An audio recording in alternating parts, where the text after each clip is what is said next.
right, 1 second, 1 second. Time hasn't started yet. We can do this. Did you set your language to Korean? Because that happens sometimes. Not English.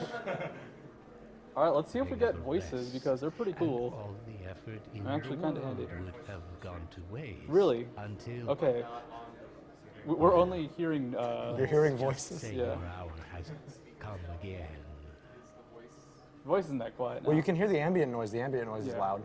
So The right man in the wrong place can make all the difference difference in in the the world.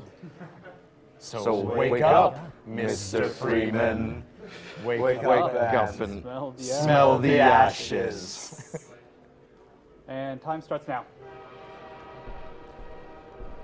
Okay. Wait. He said something. This is my third New transfer line. this year. I heard his voice for a second. This is awesome. But yeah, this is Half-Life 2. It's a bit different from Half-Life 1 in terms of like the pacing of the game. There's a lot more cutscenes, but you tend to get a lot of early movement options and a lot more high jumps and sick tricks. So I'll try and show off the basic form of movement that's going to be pretty much used for most of the game, the ABH, There's the line. which is you will face backwards, jump a lot, and you'll gain speed as you do so. And this is a glitch in the source engine. This next section is time, so I can pick up this Chinese food box, and it will actually come in handy. But you can kind of see the basics of the ABH, where as I'm jumping, I start getting faster and faster, and it gets to a movement cap of like 3,500 units, which Gordon Freeman is just in space at that point. Now, the reason I have this Chinese food box is because you can do something to NPCs in this game as a safeguard. When an NPC has an object on their head as they're moving, there's a chance they'll teleport. It's not consistent, can't get it every time. Sometimes the NPC will just kind of bonk. Sometimes they don't care, the item will just get knocked away. But during the cutscenes, the goal is to get as many teleports as possible. So this guy doesn't care right now. It's like, all right, I got hit in the head with Chinese food box. But essentially, if I put an object in an NPC at the right time, at the right moment, and the game thinks they're going to get stuck or something, they'll just get teleported forward. Now, this game is action, FPS, lots of movement, but it's also a stacking simulator. One other important thing to remember as he's moving around is the fastest form of movement in this game is backwards. So we do a lot that we can to come up with consistent setups for all of the launches, but sometimes randomness just occurs and deaths do happen. So Yep. There is a pretty good chance at some point that I will just skyrocket into the air. And I don't really have an explanation for why it happened, it just kind of happens. there will probably be several deaths to fall damage just because that's a thing. Yeah. Unfortunate angles in high speeds. It's like you can't really do anything. Can't even see where you're going. Another thing, this game is going to be run on easy because mostly due to the randomness, you really need a lot of health to try to cover for the random launches you can get. And the enemies are just brutal on hard. So it's really tough to play this game as a speed game on hard. Plus, all the doors in this game are programmed correctly. Oh yeah, you also can't get infinity health. So There is no +1 health, unfortunately. The thing with, there we go, there's a teleport. teleport. That was nice, it saves like a second or something. But the thing with enemies in this game is there's lots of hit scan enemies, so Half-Life 1 has very few soldiers and lots of creatures. Half-Life 2 is mostly the Combine. So what ends up happening is because there's so many enemies with hit scan weapons, Oh, it's nice. kind of hard to avoid it. Do the clips. Yeah, and I just clipped through that guard. He was still getting in position when that cutscene started, when I got there, so I was able to just kind of jump and crouch through him.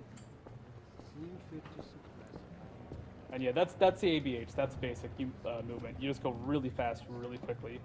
Oops, forgot to crouch. But the thing is, you go fast, and we haven't gotten into it, but there's something called collision jumping, which will just send you into really, really high up. Yeah. Also, this boot will be handy in stopping the Combine. It is our first weapon versus them. This part of the game, I can't actually take damage, just because there is no real damage setting since I don't have the HEV suit yet. And if I hit that guy with the boot, he'll stop in place and I can jump over him. Get in here, quick. Keep moving. Head for the... All right, we'll keep moving. What's gonna happen here is I might get this set up, I might not. Oh no, I'm moving a bit too slow for it.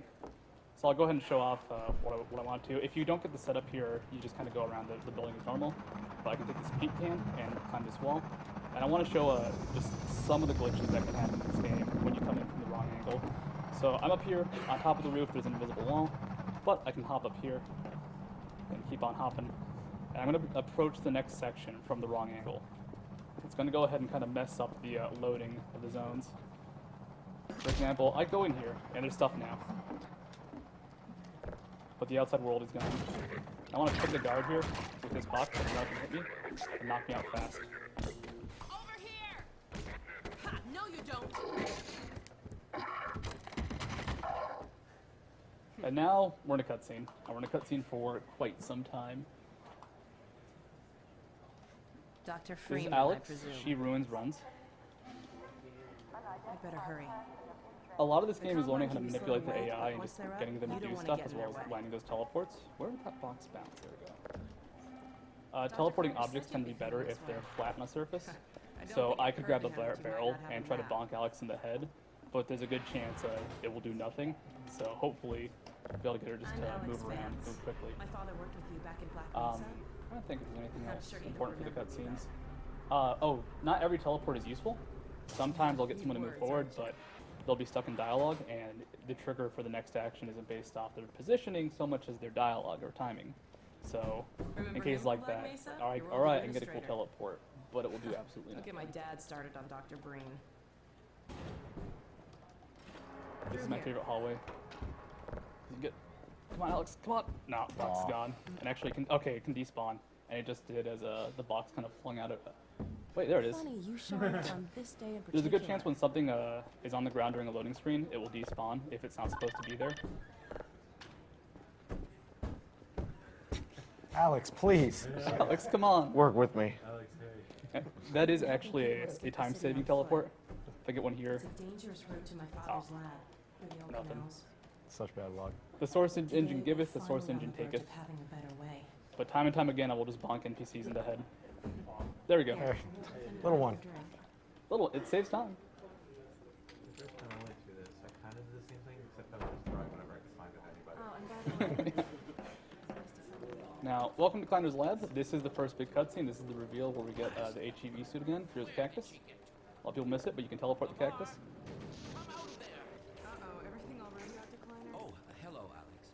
Well, You can also get a book. almost all right. Now, if you teleport the book into the cactus, the book will go flying. But first, I actually want to make sure I try and go for teleports here. I suspect Barney of trapping and my goodness. Not quite, not quite. Freeman. It really But is you you. gotta have isn't dialogue it? with Kleiner. Also, in the segmented run of this, pretty much every cutscene involved is staring at We owe a someone's great butt. deal to Dr. But Freeman, I'm gonna try and even avoid if that trouble just does for a tend change of to pace. follow in his Shout out wake. to Matmo. Streamer, are you like 12? I must say, you come at a Yeah, very this is opportune teleport time. city. You have to get all the teleports Alex here. has just This is like the installed worst. the final piece This for is our actually a good resurrected reset point teleport. I can't because take any credit for the breakthrough. if you don't get the teleports, all that time builds up and you can be plus 20, plus 25 Let's just see just if from this thing works, bonking okay? NPCs in the head wrong. Here? There you are. Man, Gordon, you stirred up the hive. We can't keep him here long, Doc. It'll jeopardize everything we've worked for. Don't worry, he's coming with me. By the way, this works in real life too. You should try it on all your Yeah. friends. We'll incorporate the new If you walk up behind someone, hit them in the head with a book, they'll probably move It's forward. working? Really this time? Because I still have nightmares about that cat. No. There's actually a lot of really cool details in the lab. Like for Valve, this was going to be the first introduction to a lot of the physics stuff. Like you're in this cutscene, you're in this cutscene for a long time. You can do stuff like check out the book and just see what's going on. So there's a few details. We'll check them out in a bit. And some places you're not supposed to be able to I've got to access. get back on my ship. Well, I'm trying to start moving But so I can okay. block him some more. Yeah. There's a chance that the item will just drop if you go for the teleports. Which when it happens, it's a little bit annoying because you have to pick it up again. Here we go. Ah! There's Lamar. Get it off me! So really quickly, I want to go ahead, charge up my suit, because it skips a line of dialogue if I don't do it later, Certainly not. or if I don't do it now. Never fear, Gordon. And you can jump up here. Here's Lamar. And completely She's harmless. DB, completely The worst harmless. you might do is attempt to If you jump up here, you can go ahead, clean up Climber's Lab a bit, walk on a computer, it'll send it flying. Yeah, my pet. Hop up. Like I can just see jars floating around. No. And like, No. Careful, Lamar. turns out Lamar Those are quite fragile. can walk through stuff. Oh, fine. It'll be another week before I can coax her out of there. Yeah. Go back to the teleports, gotta have your book handy. Barney, you're not an animal person. Coming up is my favorite line of dialogue in the game for the sole reason that they actually print it out. He's describing our suit to us and all the cool qualifications, so when he pulls out this binder, he's going to start reading from it. And for some reason, they actually put the line he says on the binder in very, very low resolution font and then gibberish. So like the Mark V hazardous suit has been redesigned for comfort, but for some reason there's no other dialogue. Like it's that weird combination of putting in attention to detail but forgetting the rest. This is the big moment of teleports. This will make or break your red letter day. Alex, we'll look at you for a bit. Come on, Alex. You coming? Oh no, the book's gone. Oh well, whatever. Alex, she can take the book with her. Why don't you position yourself near the panel over there and wait for my word? Isaac, are you there? Yes. So this is another cutscene, but interestingly enough, this is super unskippable, like to the point where if I could clip outside that window, which is where I appear next, I would actually just be in a void of nothingness because you don't finish this cutscene outside the store. There's a separate copy of this place that you finish the cutscene in. And So there's actually 2 Kleiners labs. Yep. And that's the case in a lot of Valve games, not just Half-Life 2. It appears all over the place. Anytime the lighting changes, usually the lighting doesn't change. You go to a different part of the map. now I just landed on that part of the vent, and when Lamar comes out of there, it's not going to make any sound. Small little bug. It's kind of neat that it's triggered by anything. Which I mean, if the headcraft could trigger, oops, I forgot about that. If headcraft could trigger that sound, then why can't Gordon? This is frame perfect, by the way.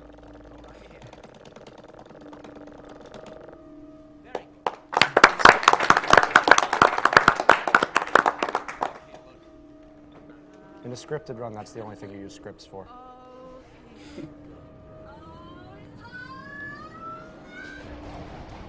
Legitimately, I actually love this cutscene. When this game got released, like, it was holy crap. I'm in this city. I now have the HEV suit. There's teleportation. It's actually back from the first game, and then stuff happens. My relief is almost palpable. Like, as for little details in this room, there's security monitors that monitor this one corner, and I believe this also covers a tiny little stairwell, and it just triggers between those 2 things. Lots of just random little details in the lab, like science gibberish, more monitors. If you see an NPC in 3D, like this, not just a static image, they're actually on the map somewhere.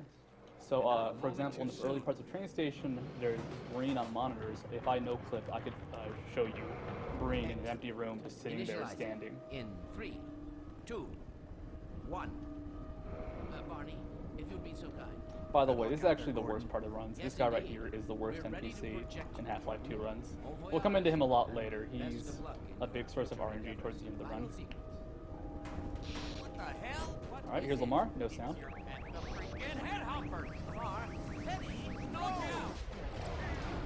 Now welcome to an interesting state. Right now I'm in the teleportation state. I'm really slow, but I can sprint. Now if I just hold on the sprint button, it actually drains my sprint. Also, if I crouch really slowly. And then when you pop into other sections, uncrouching, you kind of like fall to the ground, then rise up steadily. Also, the time I believe is a little bit past 12. Now, this movement doesn't really matter, except the sprint. I can actually stop watch the game if I'm sprinting, entering the water room a bit, and I'll start drowning and the game is bugged out and you can't proceed. So, for obvious reasons, I won't be sprinting. This is a major plot NPC, and here's a big fish. Now you might think studios pointing out the time on the clock as a little detail, but that's actually how we accurately time our runs. We look at the clock again when we get the brain slab at the end of the game.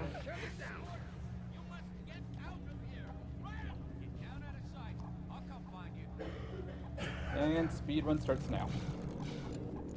So, I did this earlier. I did the little wall climb.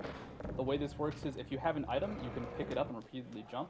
The way my inputs are set up, the only special input I have is the mouse wheel is bound to jump. So right now I'm picking up the item and jumping a lot. And that time I'm falling. Now this is where you normally get the pro mark. But we don't need that. That's Barney being annoying. I don't want to deal with him. I know he's going to be a pain later, so why give him the satisfaction of helping me out? So instead, we skip that cutscene, grab this box, and we're going to keep item climbing. I don't have a weapon, which is kind of a big issue. Normally, you're supposed to break down these boards. Right now, I'm just going to item climb over that fence because, hey, I can. But now we're going to start seeing enemies, and unlike the early part of the game, I can now take damage and die. And there are guards that will like to make that happen. Also a train that will do that. So first, I have to navigate through this section. You can kind of jump on these boards on the side, and then scooch out except you knock me up.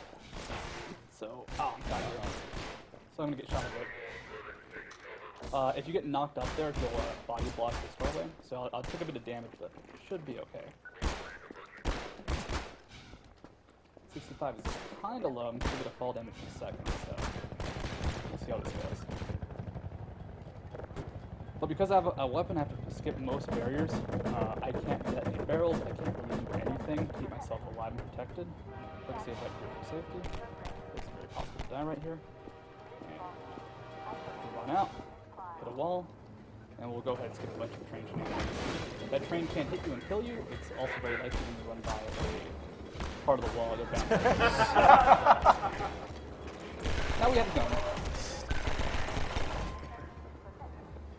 We don't have ammo for the gun, but we'll get some in a bit. I think I have just enough to break open the box. I'll try and get something from the NPC for safety's sake. So that train is frozen in time. There's the box. This box is handy, of course. You can use the item climb to avoid lots of annoying barriers, annoying guards, annoying situations. So you get the AGDQ here. There's lots of just random trees that are used for background effects, so they'll block you up. But I have to go around here and trigger a loading zone. Now this is all. Sorry, go ahead. I was gonna say this is all supposed to be like cleared out with a crowbar, so you have to find alternative routes. In this case, it is struggling to get on the train.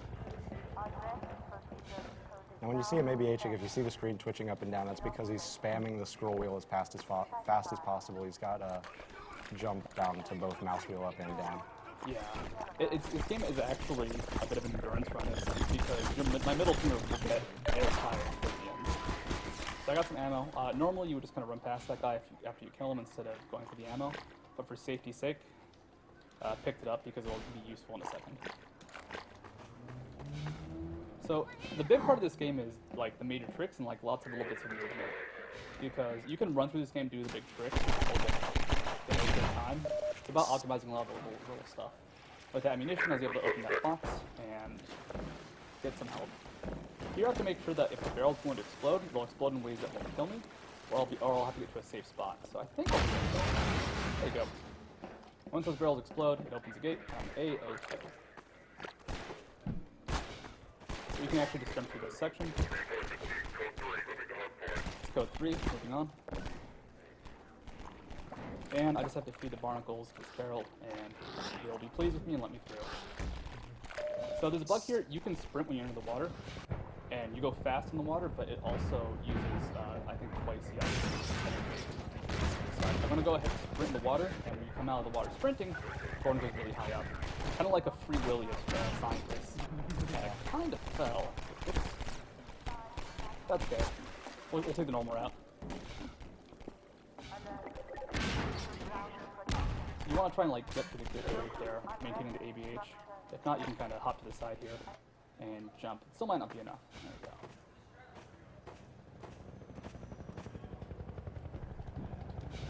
Skip the seesaw puzzle.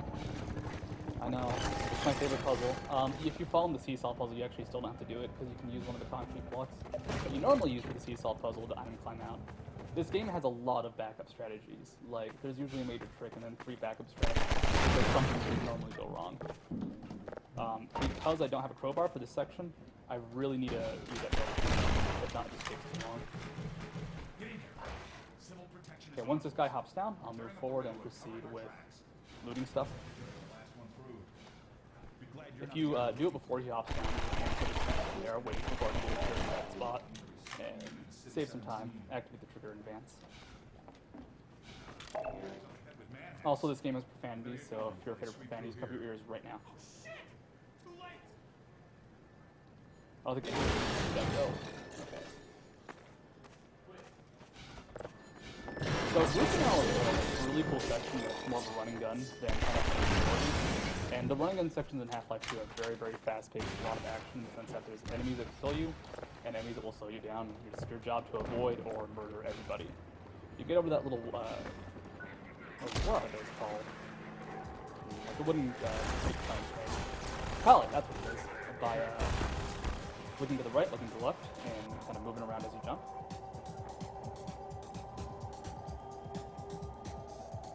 Coming up is the SMG. Every gun you pick up is used. Some of them are skipped though, like the Eagle and the Desert Eagle revolver and the pheromones for the antlions. But pretty much every gun you pick up is used at some point, just because there's some alternative fire or it's just killing people. You skip the Alex gun? Yeah, Alex gun is. So right now I need to do iron climb. This is actually one of the harder iron climbs in the game if you're not fast. I have to turn the flashlight on to see the arrows because this game is being too dark right. You hear the girl keeps down to the right. But I'm climbing up this wall and there are manhacks slowing me down. Luckily it didn't hit me.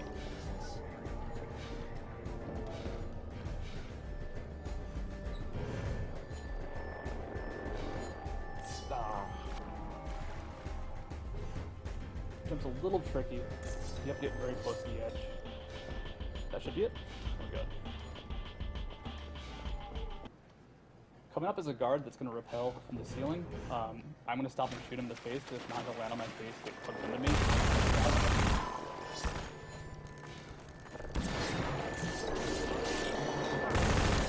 The manhunts can get out of control pretty quickly. Luckily, I avoided them, but they can just kind of swarm Gordon, and you can't get off the ladders very efficiently.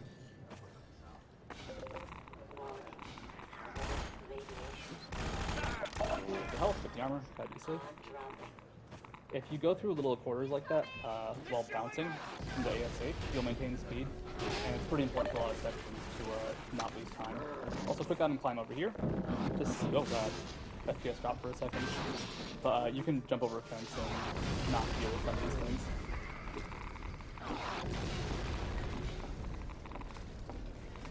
So, welcome to the airboat. A lot of people hate the airboat.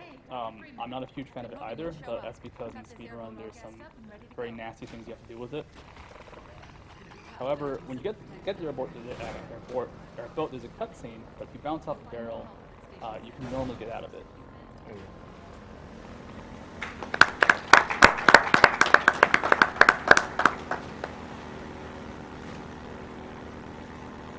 Now the airboat sucks for one big reason, and that's called dam skip. And dam skip is the hardest trick in the run because it really has nothing to do with the rest of the run in terms of movement.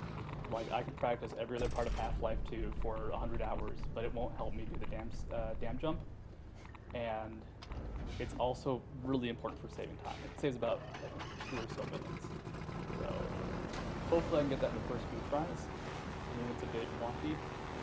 But as for the airboat itself, it's got some unique physics requirements. It's very heavy, and will automatically right itself, because unlike the buggy that you get later, you don't have the gravity gun for this. That you don't get later. What? Oh yeah, the buggy The buggy that that you don't we'll use. see. We'll see the buggy at some point. It appears on the screen. We just don't get into it. Thank you.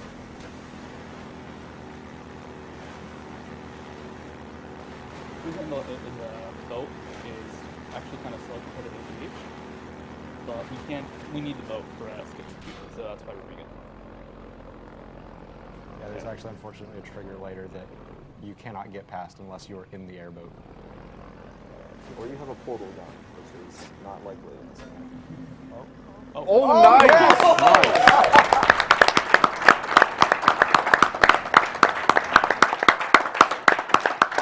That was crazy. Great job. Trick. So the reason he's driving backwards here is in the version of Half-Life 2 he's running, when you enter a load zone, the airboat comes to a complete stop. And it turns out it's actually exactly as fast backwards as it is forward. So it's faster to just go backwards than it is to turn around. There's a barrel here I have to shoot. This is actually kind of RNG, and that's the sense that, oh cool, got it. The barrel's not, the pistol's not too accurate at long distances, but you have to hit that barrel to get that giant steel beam down. Get some nice loot. So Water Hazard, it's a relatively easy section in the sense that the movement's simple, but there's lots of big trips to skip pretty much all of the levels. Normally in Water Hazard you have to get out a lot, you do a lot of stuff across the map, like you have to open lots of gates. That barrel that I shot, normally you get close to it after getting down. There's lots of shenanigans with the Combine Soldiers. For example, I bounce on them, and they'll ragdoll and go crazy, but that can actually affect my movement. There's also going to be a helicopter coming up, and he's a pretty cool guy. I like the helicopter.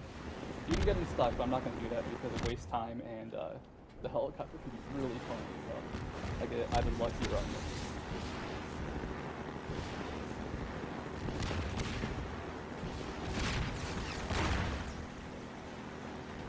We have time for comments. Alright, first I'm going to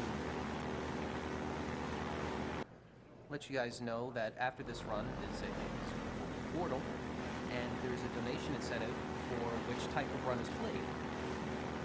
Currently, Inbounds is in the lead with $3,146, but Out of Bounds is pretty close behind at $2,518.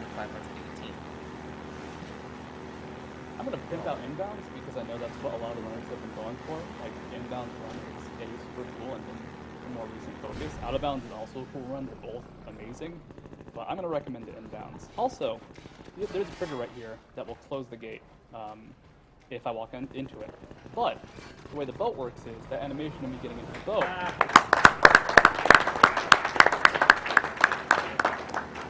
The animation isn't actually an animation. Gord just teleports to the boat, and the hitbox becomes the boat itself. So, trigger skipped, don't have to worry about loud sirens, and the door's closing in front of it. Here's a pretty easy skip. You just have to kind of bonk the boat to the side of the wall, and you just fly onto the wood right there.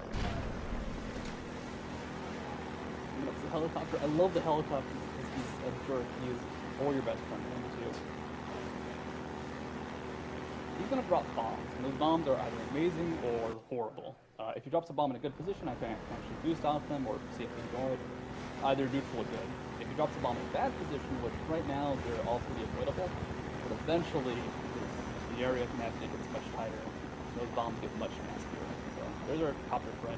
He's also the boss of this section, but we'll be skipping him, so he'll be able to go ahead and keep doing his copter friend.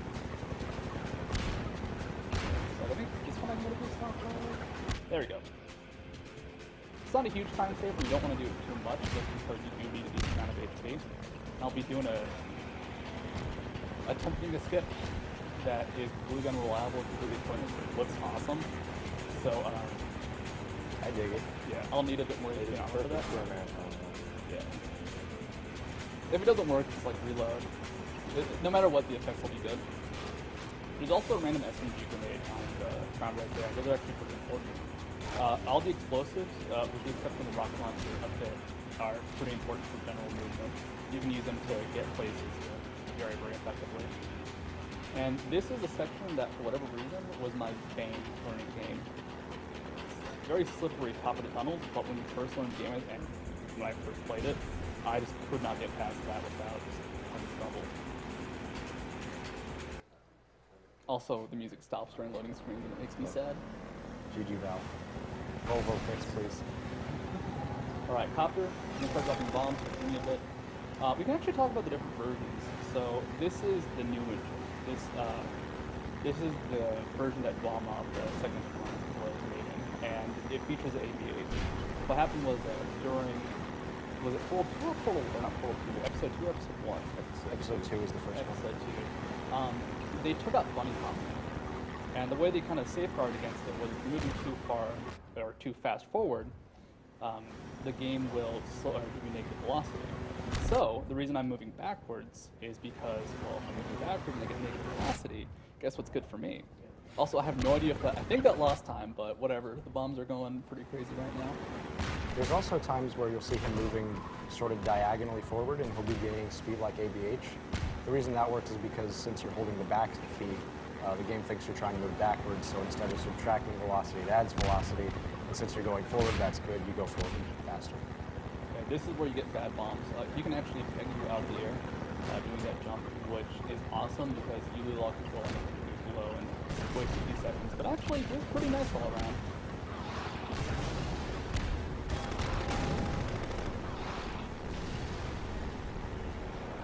That collapse, you can slip under here. And there's going to be a tank shooting missiles at me. I'm just going to juke right and left, and the missiles will home in on where I'm going. So as long as I kind of small back and forth and bomb I'll be able to avoid those things. Perfect.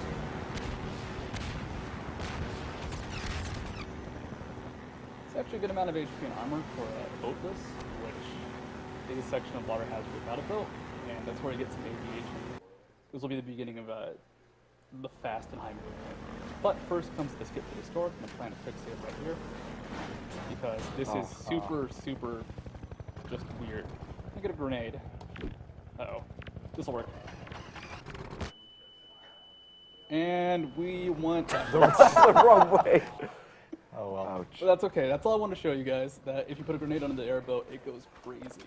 Problem is, that deals a bunch of damage. I would have to go pick up health and armor later on, and it uses a grenade. So we need the ammunition. Instead, I can just go ahead and climb up the wall, push this washing machine in. That's a washing machine, I think. Top loader. That will go ahead and lift up the bridge, or lift the bridge. You just drive over normally. No barrel roll, reset. You can get over some places with pretty insane movement with the boat. All right, this is called the I think boat skip. I'm gonna ram this boat. I have to break every box in there's possible.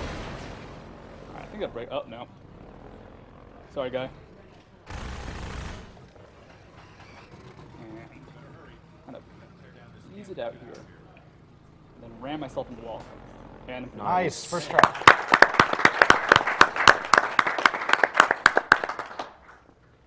So things are a little bit different.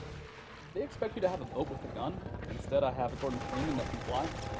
So I have to make sure I don't die because there's a lot of sections with toxic waste that will deal pretty continuous damage.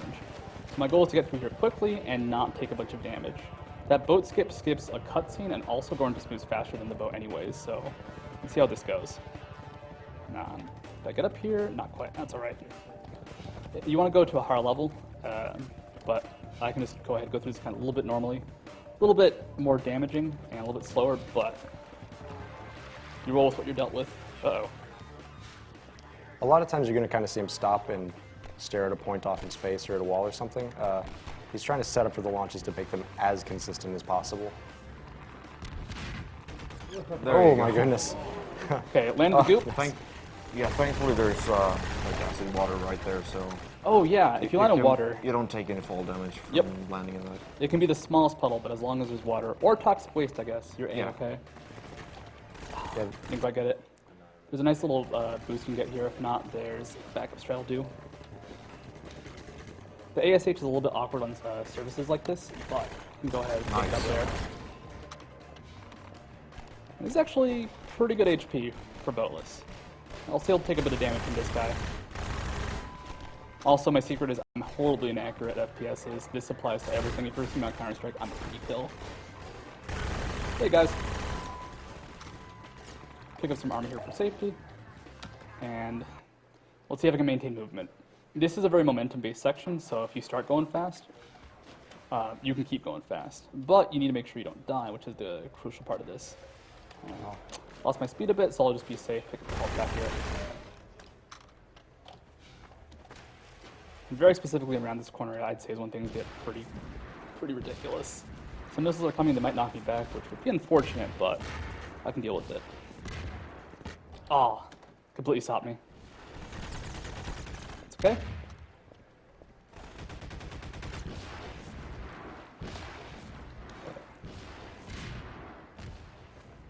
You pretty much gained massive speed at the drop of a hat here because of the slope surfaces. Which, when it comes to AVHing and ASHing, slopes are amazing. Or terrifying. So ABH is accelerated back hopping, and ASH is accelerated side hopping. This is the zombie tunnel.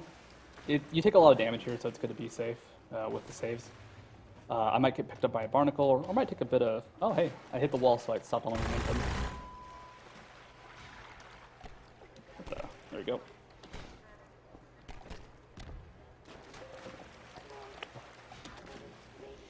A lot of the movement, it's kind of changes Gordon's positioning and facing, so it's actually really hard to go in a straight line. Plus, the way I'm mashing on the scroll wheel makes this mouse very unstable. It's actually an issue I had practicing for the run. I've never used this mouse before because I was dumb and left my mouse at home. But it's got really good scroll wheel, but it's a little bit lighter than what I'm used to, so it's kind of hard to keep it steady. You can kind of maintain speed in those toxic tunnels, but it can be neither here nor there. Sometimes it eats you up, sometimes it gives you speed. Now, coming up is, I believe this is the dam skip.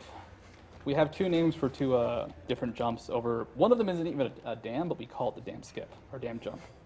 So I'm trying to position here, and then angle here. And this is where you would fight the helicopter. Yes. No speed. Okay.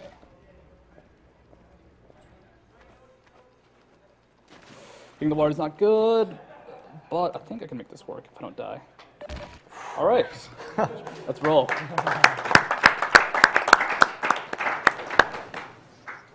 I'd still die. No, we're good. Nice. That 9 HP though. Yeah, 9 HP is pretty terrifying. But it's okay. There's a long cutscene coming up. Yeah, there's a long cutscene coming up, and there's health packs pretty early on in the next section. Yeah. Actually, we have pretty good time for a few donations. All right. We have a $250 donation from David Fry. Oh, I know that guy. That guy's awesome. Studio, it's David. Beat your record and we'll make you the first cognitive speedrunner. We'll donate again later in the run. Yeah, that's the owner of Cognitive Sports, or Esports, a really cool, or Cognitive Gaming. I'm forgetting their name now, and I feel bad about that, but very cool dudes. You'll have to forgive the scanning process. We can't take any chances. We also have a $500 donation from Morton Svenvig.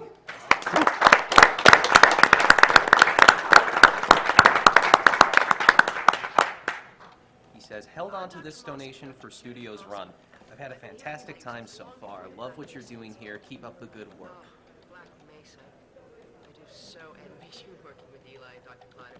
Coming up is more teleports. This is a very long cutscene, and there is some stuff to do in it, but this is kind of like the in-between point, the resting point in the game, and it gives you a lot of the plot background, a lot of setup for future.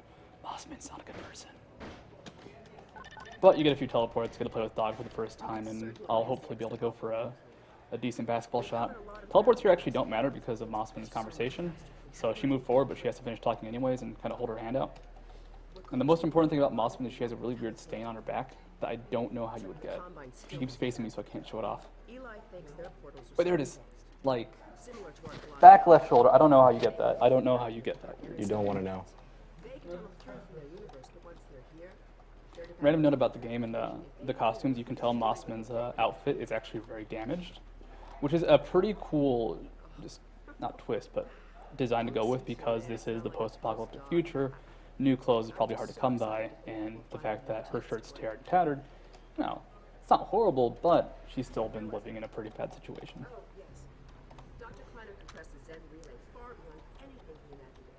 Runner, can I make a confession? My dad is watching. When this game first came out, I faked being sick to stay home and play it, and I do not regret it at all to this day.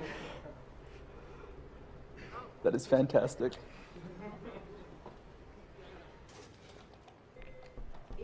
You made the right choice. Fighting the good fight. Okay, here we have our jars of supply. This will be the teleportation object coming up. There's actually lots of cool details here. Like if I look at that portrait for a long time after this dialogue, Eli can tell me about his family. You can teleport the Vortigaunt. Also, Vortigaunts have weird holes in their butt.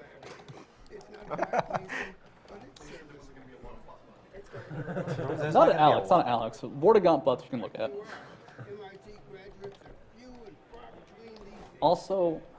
Doggy, doggy. This spot right here, I discovered it the hard way, will not trigger the next area. What happens is Alex is going to show up in the room, have some dialogue, have some conversation, and then you want to stand right here because Alex approaches you and she'll be closer to that keypad. So it says denied or error, but she'll be accepted. So because that's where you want to stand, I once got to this cutscene, went to the bathroom after positioning myself there just to kill some time, and came back and wasted like 4 minutes because I'd gone to the bathroom instead of speedrun, which it was kind of worth it. 50-50.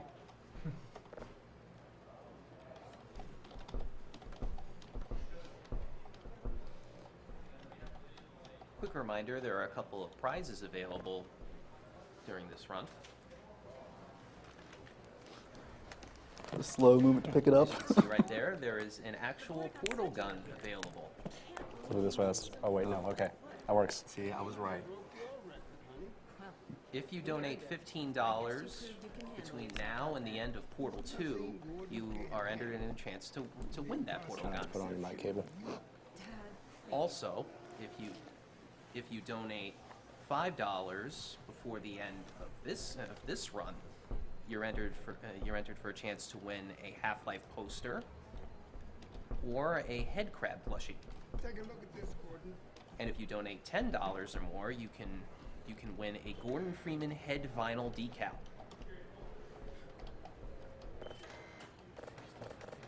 Wants me to look at this. It's very exciting. What's that? Oh, we've also got a really kick-ass statue of, I believe it's Tychus from StarCraft 2 on a dead Hydralisk. And the box coming out. The big box is here. I carried that thing for a while. It's heavy. These are limited edition and very, very cool. We'd open it and show you, but it's probably a really bad idea. Alex. And that prize is a minimum donation of $50. But the cutoff for it is at the end of Antechamber. There's an off chance I won't be able to hear my grenades because I can only hear some of the sound for some reason. So if that happens, that might be a problem, and it'll happen in Ravenholm. By the way, Ravenholm's super bugged out and crushed. We get through there really quickly. I think. Alex, why don't you take Gordon Oh. Huh. I can hear just fine. Sure. Come on, Gordon. Should we take a second to change it to stereo? Zero-point energy field manipulator is not a toy. Two speakers. Okay, Huh. I don't know then. Don't know. All right. I guess unpause now. Let's get out of here. Oh, by the way, this object's pretty cool. You want to flip it or teleport with the backside, but if you drop it, it flips over naturally. So I see you met Dr. Mossman. She's one of the main reasons I spend so much time outside. Coming up is possibly the worst hallway in the game for teleportation. Oh, it's so evil. I'm just going to go crazy and just try it non-stop because it's funny, but there's a chance that Alex will teleport to the other side of Gordon, but only on the side. There's a chance that Alex will just get blocked and stop and do nothing, and there's a chance she'll actually teleport forward. So we'll see what happens. It's just a fun hallway because if you actually get the teleport, it's a big time saver. If not, you just kind of stall her as you bonk her on the head a bunch. There you go, like stepping to the side. She can get under the vents. You can kind of see the whatever this is get stuck in. Oh, Whoa. okay! All right. Thank you, Alex. I'll mention it.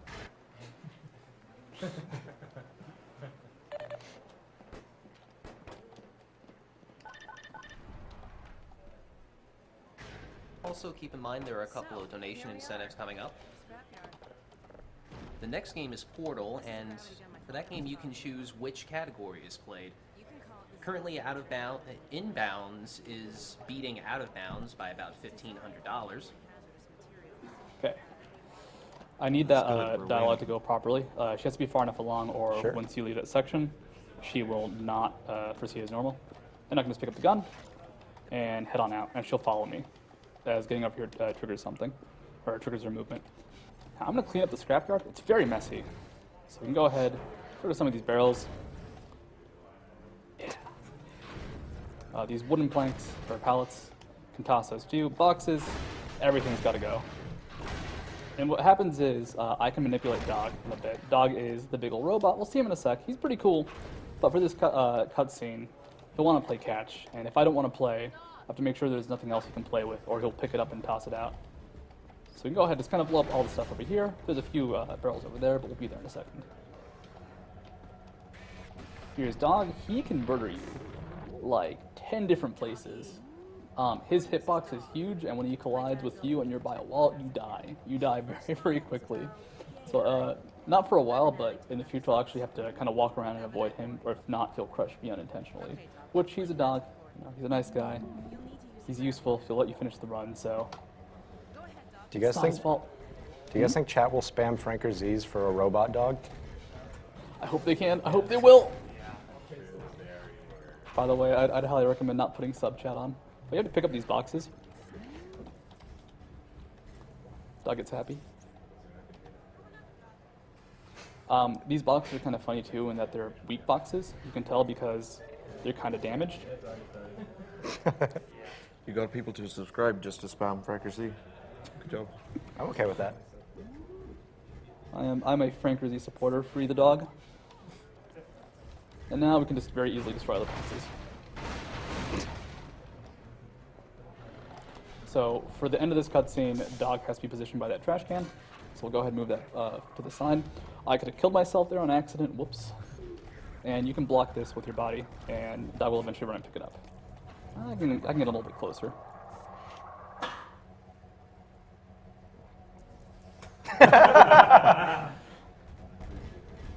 Wait. All right. Wait, where'd it go? That's good. He's actually in a good position though, so all right. We can play catch with him.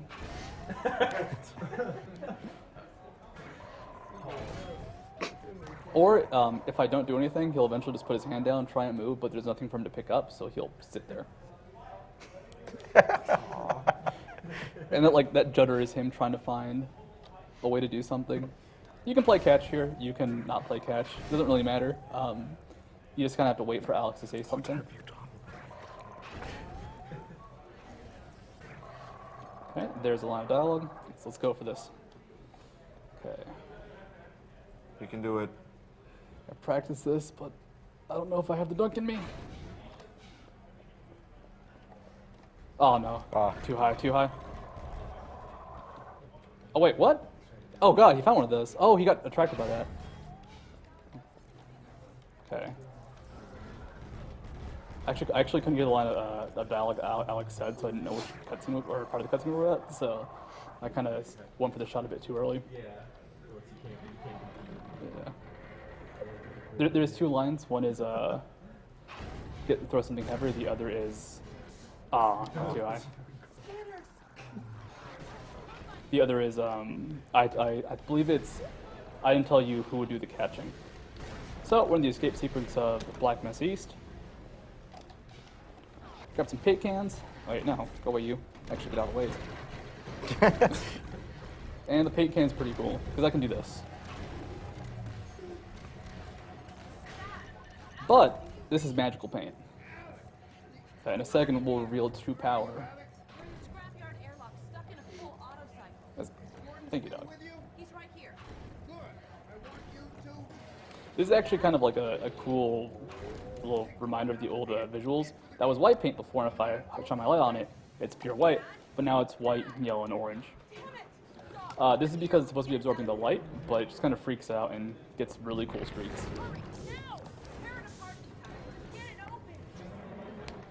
Cutscene's almost over. We're almost there, guys. Okay. I gotta open the door a bit more, and then I'll try and crush Alex with debris. Rest in peace, Alex. You had a good run. And here is the coolest physics object in the game. Yes. Oh, okay, cool. This is the cord against the wall, and for whatever reason, you can just take it as long as you want, through the wall as far as you want, and it just keeps going. You can't get it through this hole, though, because it's actually a solid barrier. But I won't be taking it with me, because unfortunately, you don't move quickly with it. And we are finally done with Black Mesa East.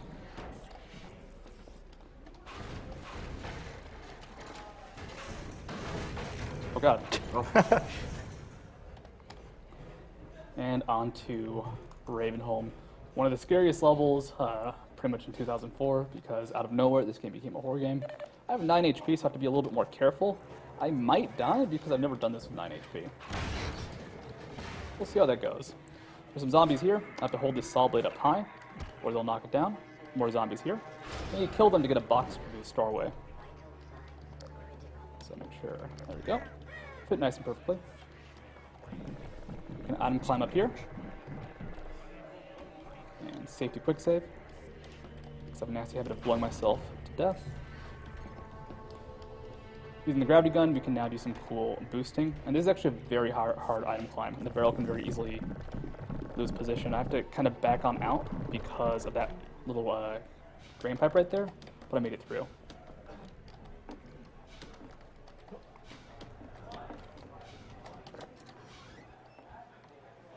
Yeah, that skipped a huge chunk of Ravenholm right there.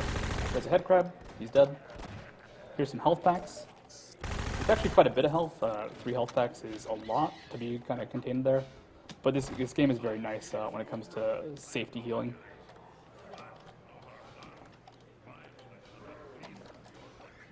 By the way, a lot of this movement is very easy to fall off. Like that jump is pretty reliable in terms of falling off the last second because there's an invisible box you have to jump over as you do that jump. Still low on HP, but that's okay. So this is a section I really need a grenade in. I need to be able to hear the grenade. Oops. Okay, I have to... Zombie, I have to kill this guy. You too. Okay. This item climb is a little bit difficult at the beginning because it's a very narrow wall you're climbing on, but you get high up, you're okay. So if I can't hear the grenade, I'm actually gonna have to use a different strategy. Okay, cool. Oh god, I can hear it for like a second. So I'll probably just go for, whoa. Oh, whoops, I quick saved in the wrong spot. So I'll just have to go ahead and, I'll try it one more time. Oh, it's almost there, it's almost there. I can feel, I'll have to, I have an idea. No, not quite. The thing with this trick is what I'm supposed to do is use a grenade to rebound off the ceiling. But the timing's relatively tight. And I would land over that fence, but without being able to hear the grenade timing, it's incredibly difficult to get that trick. So instead I can just kind of try and do an old trick. This was an old route change, I believe the grenade jump. I think that was OVC, Obtained Video Code, who brought that to light and RTA runs. Instead you can just kind of navigate here for the side. I have to do a jump that I haven't done in a while. You have to wait for a little elevator, and it's very slow, but because of how we came here, this area is not really loaded in properly, and now it's a little bit short. There's Father Grigori. There you go. And over the fence. And that skips the first map of 2 maps that we skip in this run. Now, we don't have Father Grigori 2, so we're going to have to, instead of waiting for him to fight zombies and use a bunch of fire and all that jazz, we're just going to grenade launch over one of these walls.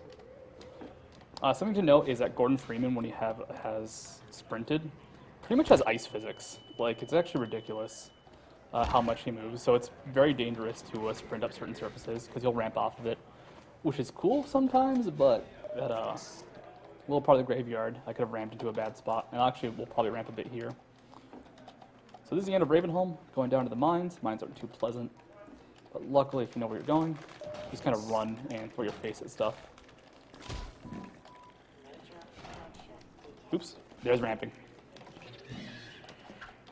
A lot of head crabs here, but unlike Half-Life, their hitbox isn't gigantic, so they're relatively easy to deal with. Those guys, if they hit me, and I just bounced off a head crab, will take you down to 1 HP. And I have a chance of drowning, so that's very dangerous. Oh.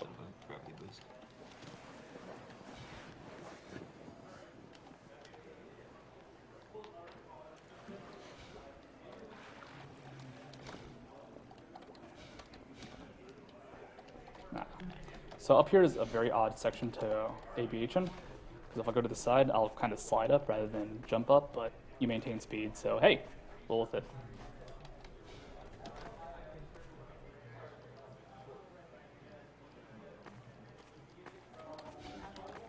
I believe in the segmented run, they actually do a ramp and end up on the out-of-bounds section. That's not consistent. The segmented run of this is amazing, by the way, and there's a bunch of source runners behind me that help make the run and help build the source community, so it's cool to have them. And they help make pretty much what is a solid guide for some arcade strats. So we're gonna pick up the shotgun in a bit. The shotgun is amazing for combat. Well, one-shot most Combine soldiers, as long as you're close enough, and quite often we'll have to kill Combines every now and then. Winston's been hit. That shotgun you picked up, I believe, is the last point in the game where you can get a shotgun, right? You can still pick some off enemies, but I believe that's the last drop for quite some time. Oh, you can pick up Kleiner's gun, which is funny. So that's like you can be a jerk to Kleiner. That's like way, way later. Yeah, like for the next foreseeable future. That's like one of the few last shotguns. So we're about to hit Coast. Coast is the most open area in the game, and it's a fantastic piece of gameplay, especially for the speed run. We'll see how it goes. There's one trick that I haven't been able to get consistently, and it has to do with some weird mouse issues. Get a box here to block in that NPC, or he'll try and run. You'll see him move in a second. It's like when he does like this jolt, that's him trying to run back to the door. Oh, he actually didn't do it. Cool. But there's a chance he'll try and run away, which wastes a bunch of time because you have to wait for him to reach a door. I can load some ammo right now, get more HP, get more armor. Can also trash the place. Throw tires everywhere, be a huge jerk.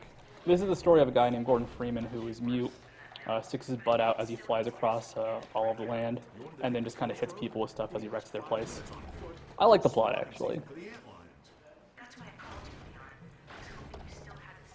Oh, random thing is that these shards of wood from the boxes are one of the best items in the game to do teleports with. They're kind of oddly shaped, but for some reason that shape is perfect for just messing with NPCs' hitboxes. Good timing. Okay, Alex, we're all set. And there's a trick I haven't explained too much of called, I think it's collision boosting is the exact name. Pretty much if I hit a surface, or a slope surface, and I have high speed, it's treated as a ramp, more or less. Gordon will kind of physics up it and can do some crazy stuff. Solid, just straight walls will not work that well, but if you have something with any sort of slant, it can be quite effective. There's an ammo supply crate on the back of the car that's in the comfort. That's actually really good at a teleport to get. Saves quite a bit of time as he's still talking.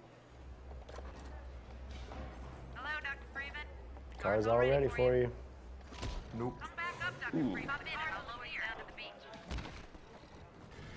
A little bit too much damage taken, but luckily I'll be able to heal that back up. And got a good boost over the slope. So there's a lot of slope surfaces here that are kind of weird, kind of crazy. Whoa, Gordon, Gordon, no! I do not have enough HP to safely do the next few sections, so I'll have to heal back up.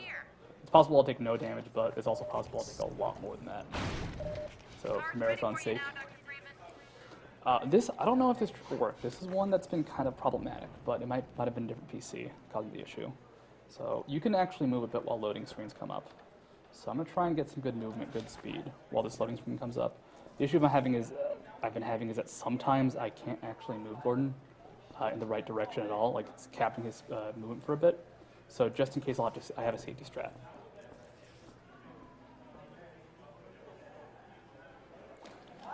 Gordon, no. There you go. No. Oh. Bit off to the side. But I think you're getting the general idea of what's about to happen.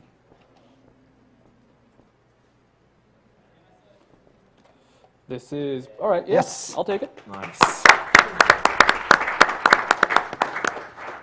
Uh-oh, Gordon, no, Gordon, no. That's okay. So it's actually faster to load the autosave here and cross the ocean again, if you have good speed, rather than, whoa, it didn't save my input.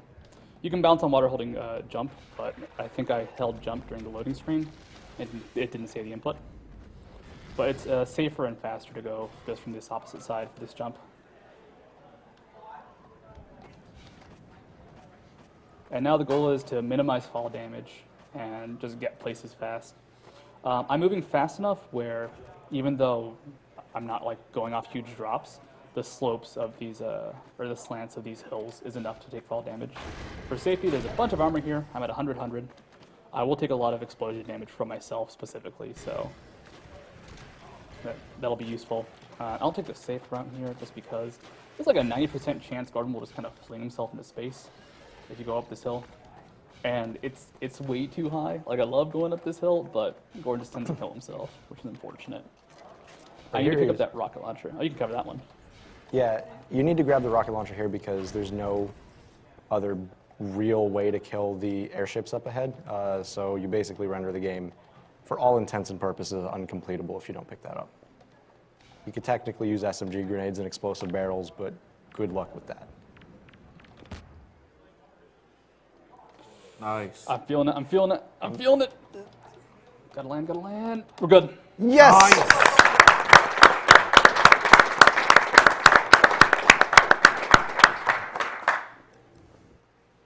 So pretty much all of Coast can kill you if you mess up any trick. There's a good chance that I could hit a rock right there and ramp either to an amazing spot or a terrible spot. Oops. It's not bad. Let's see. This is an interesting surface because, as far as I can tell, no one has a good reliable setup for getting up here. So I'm just trying to get a little bit of speed to... not quite. Let's see, wait on. Let's change its positioning a bit.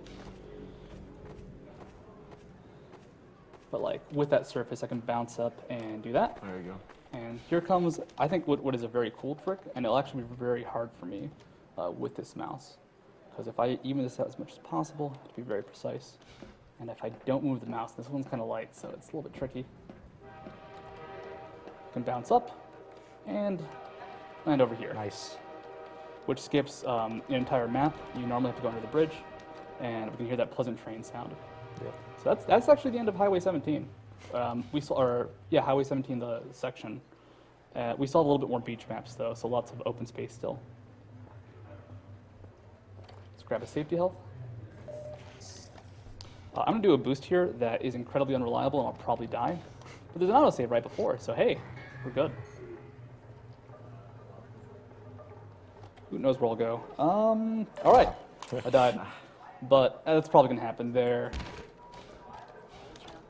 Luckily, the autosave keeps you alive.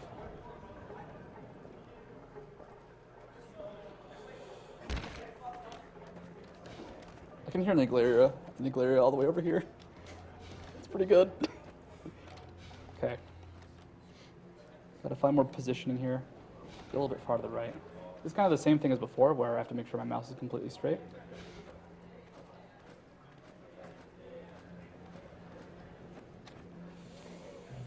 This is gonna be a little bit. Oh. No. Whoops! I forgot the autosave loads that. And the thing is, if you load there, because you're already in flight and loading's already moved a bit, you're not gonna get that. This should be good for a different positioning. There we go. Bounce, bounce. Nice. Gordon Freeman. Nice and safe.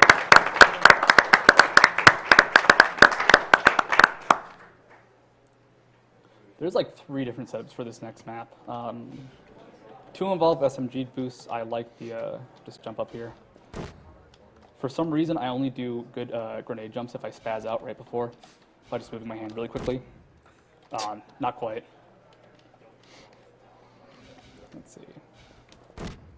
There we go. That's the right level of spazzing.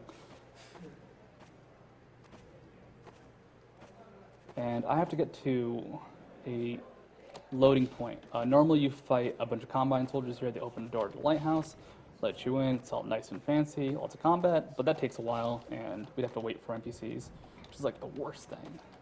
So instead you can kind of hold the wall right here. You minimize your fall damage and enter a loading zone, which will load the next part of the map. So turn right back around as soon as it finishes, and we're going to meet the rudest NPC in the entire game.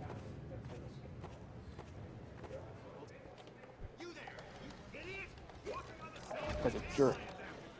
I don't think anybody here can hear it, but chat should realize how big a jerk that guy is.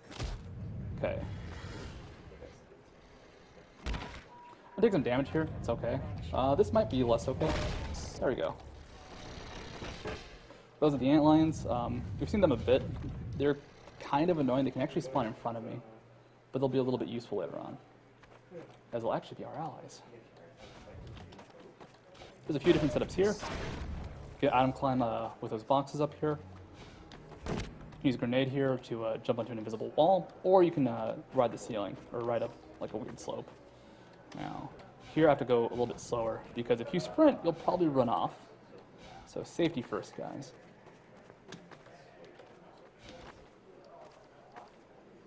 If you fall down on the inside of that area, you're pretty much stuck. Yeah. The area where he was being careful. You either die, or you soft lock and you're stuck in position, because you're actually in the roof of this section. This is supposed to be a transition from day to night, so I believe they don't let you see the sky. Also, I'm moving really fast, but it's hard to tell. Let's see if I can get a good fall here. I want to try and land in a roof. It's a bit risky to go with 8 HP, but it's risky to go with 4. If I don't get a good fall, I'll just go ahead and roll with like something like 10. I'm trying to like cling to part of the wall right here, but I can be a bit unreliable. There we go. And 42 HP is okay. I'll pick up some health packs in a bit. And that skips the pheromone pod. That whole map skips the pheromone pod and the battle with the antlion guard. What's nice is I still have friendly antlions, which will actually be a hindrance in a bit, but for the most part is nice. They can really get in your way. Yeah. So clearly can see. They can. They're friendly guys, though. We might have to kill a few, though. We actually will kill a few for sure. They will not survive the upcoming violence. So, for safety, I'm going to kill these guys. They'll chuck grenades at me, and I need really good positioning for a crit coming up. And here's safety health and safety armor. Bring us to 99 and 43. So, I have to find the weird white speck next to the white or giant white specks. And position here. I'm just going to be safe. Okay, no one behind me. An antlion can be behind you. Okay, that's actually really hard to hear. Let's see if I got it. Nah. So I can't hear the grenade well.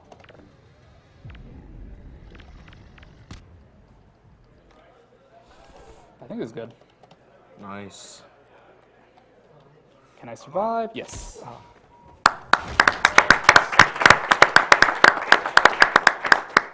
And here is my favorite zombie in the entire game. I'm going to waste a second just to watch him die. Because he just goes. All right. Enough of that guy.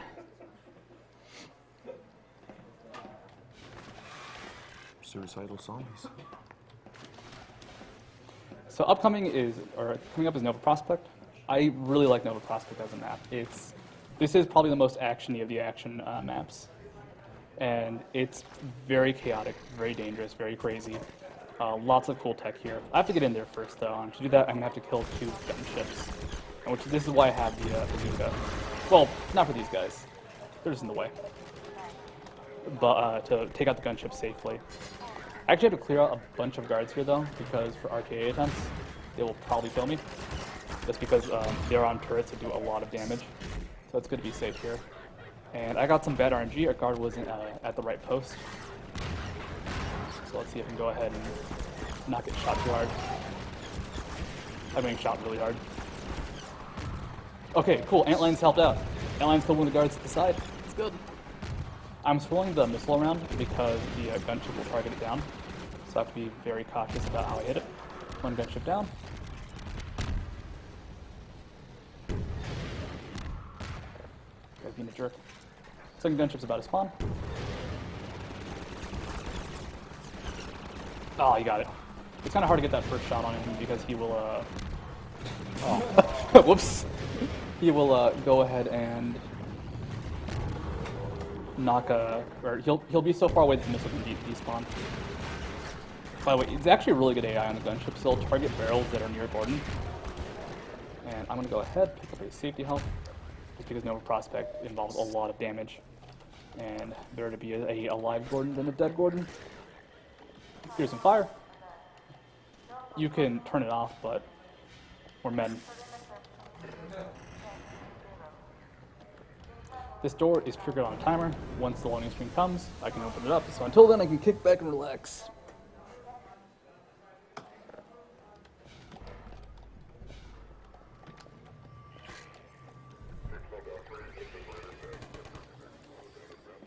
So there's a trick coming up that is used once in the entire run, but it's got the coolest name and it's actually got a really cool basis. Zimbabwe, could you explain Schrodinger's crouch? Sure. All right, so Schrodinger's crouch or quantum crouching, either one. Basically, when you crouch in this game, you go through an animation, and you can interrupt that animation by letting go of crouch or by crouching again. So what you do is you crouch, let go of crouch, and recrouch, and you're in a sort of state where your hitbox is small, but your camera is still positioned where your head would be. So you can use that to peek through ceilings. We'll be in a state of crouching and not crouching, and the only way to check will actually destroy the crouch. So, we use it once, we use it to press a button. It actually saves a decent amount of time. Ow. And I have to be fast about this because if not, these guards and manhacks will shoot me up. So position the barrel here. Position the barrel here. Here comes manhacks. Alright. So crouch, uncrouch. Actually, I think I got it. There we go. Nice. And timer's a bit off now, so... Wait, I think all the guards already came out. Cool.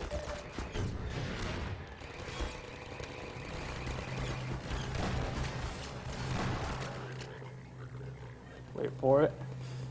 Wait for it. Oh, I went the wrong way. Oh, you got me. All right. Props to him. Okay, I'm actually going to do a safety save. It's very low HP for this section. And I'm going to go ahead and just shoot this guy from over here. Just, I think a grenade. Okay.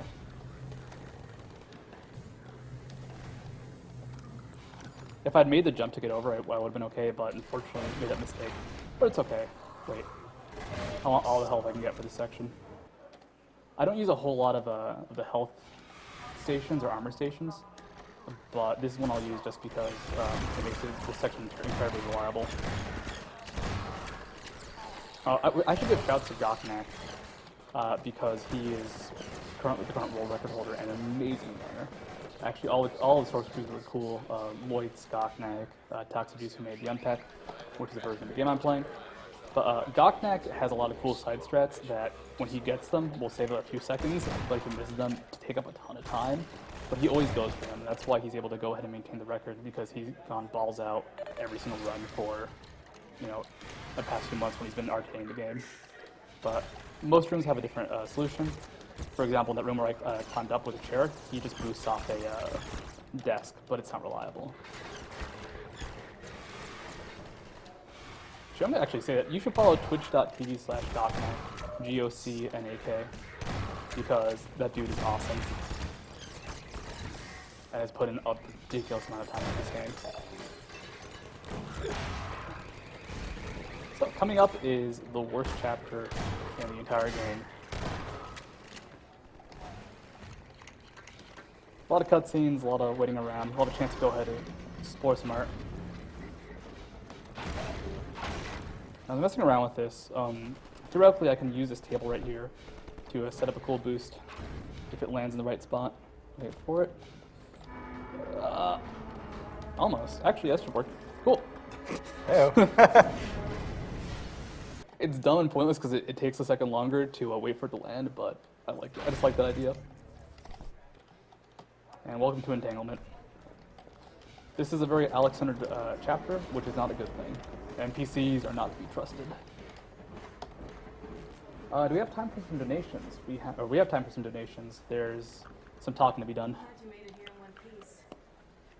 Okay. We've got $150 from Henning Stormer. We have $100 from an anonymous donor. Here's to my uncle who lost his life to brain cancer, and I don't want anyone else to lose anyone to brain cancer. So cancer is weak, and let's make cancer weak, and donation's the answer. $100 from Malthus X, dedicating this donation to my colleague and friend Abel, who has beaten cancer and is alive today due to early detection. Much love to all the runners and viewers. Put this donation to whatever studio wants in honor of him finally cutting his hair. We also have $100 from Andreas Behrman. Hi AGDQ, been watching since CG. It's been great to see AGDQ evolve as it has. Here's to a future of less cancer and more speed running. Right. Over here. Alright, so Entrapment has a lot of cutscenes. This is the most cutscene-centered place of the run. And the issue is that there's not a way to skip a lot of cutscenes, or there is, but you still have to do some sort of waiting. For example, here Alex has to find Eli, find her dad, find out what's up with him, and we're going to start the search for Eli. But fortunately, there's a door, and if that door was there, or that force field, I could get through, shoot some guys, and we could be on our merry way. But because Alex is going to go ahead and be the only person that can open a door, we're kind of stuck. There are a few bits of very specific combat, like you can come in with about 10 HP, and it's actually very difficult because you risk dying very easily. Also, left, right, right, left, left, right, right, left. The soldiers with red eyes are very important to kill fast because they have shotguns that deal very high damage and shred through armor. Wanted to point out that line, hot done, watching Goknak stream segment attempts for 12 hours listening to hot done, reload, hot done, over and over again. Yeah, this must have been the worst of all things to a segment, just because constant Alex. Coming up is a trick called Fast Alex. The setup is you wait for Alex to finish talking and then wait 2 seconds, and then there's like a 50-50 chance she'll walk to the next objective quickly. You can't tell because you have to walk away from her, and you're in a dark room alone. It's very scary and very isolated. Is that really you? I can't believe you found me. He'll follow you. I'm fine, but you? You've got to get out of here. Actually, this would be a good time to talk about the segmented run, because we haven't really gone into depth of what it actually is. I'll let the couch handle that. Yeah, we're from Source Runs here on the couch, most of us, yeah. And we worked for like almost 3 years, I think it was, on a run called Dwell Mob, done with a high magnitude of velocity of Half-Life 2. And as you may understand by yourself from watching this run, there's a big difference between a segmented run and a single segment run of Half-Life 2, since, well, you can save anywhere you want and just reload and segment a lot. So, yeah, there's a lot of difference. You can use your boost and the ABH speed to gain crazy launches, especially in Coast. Yeah. So to compare like the single segment to the segmented run, the single segment world record now is like 1 hour and 53 minutes on easy difficulty, and the segmented run is under 1 hour 30 on hard. So segmenting this game completely breaks everything. I mean, you can just do it absolutely perfectly. So if you're interested in checking that out after this run, do a YouTube search for either Half-Life Source 2. Runs or... Yeah, Source Runs, you can find it on the Source Runs YouTube channel. That's the easiest way to do it. To give them more credit, like, wait, 1, 2, all right, setup. To give them even more credit, they put in hours and hours into each individual segment, and it's amazing what the run looks like now. So I would highly recommend checking it out, just because it is a fantastic sight to behold. Throw a grenade here to blow up. Ah, I missed it. Okay, that was just... There we go. Trying to blow up the shelves over there because I need to proceed through that vent. And we got slow Alex, unfortunately. So eventually Alex will show up on this TV screen. This was actually a really unfortunate part of the game for me because I didn't know what the hell to do when I first played this. And I just like went into this room, explored all the other rooms. I wondered why the game locked me into a tiny space for such a long time.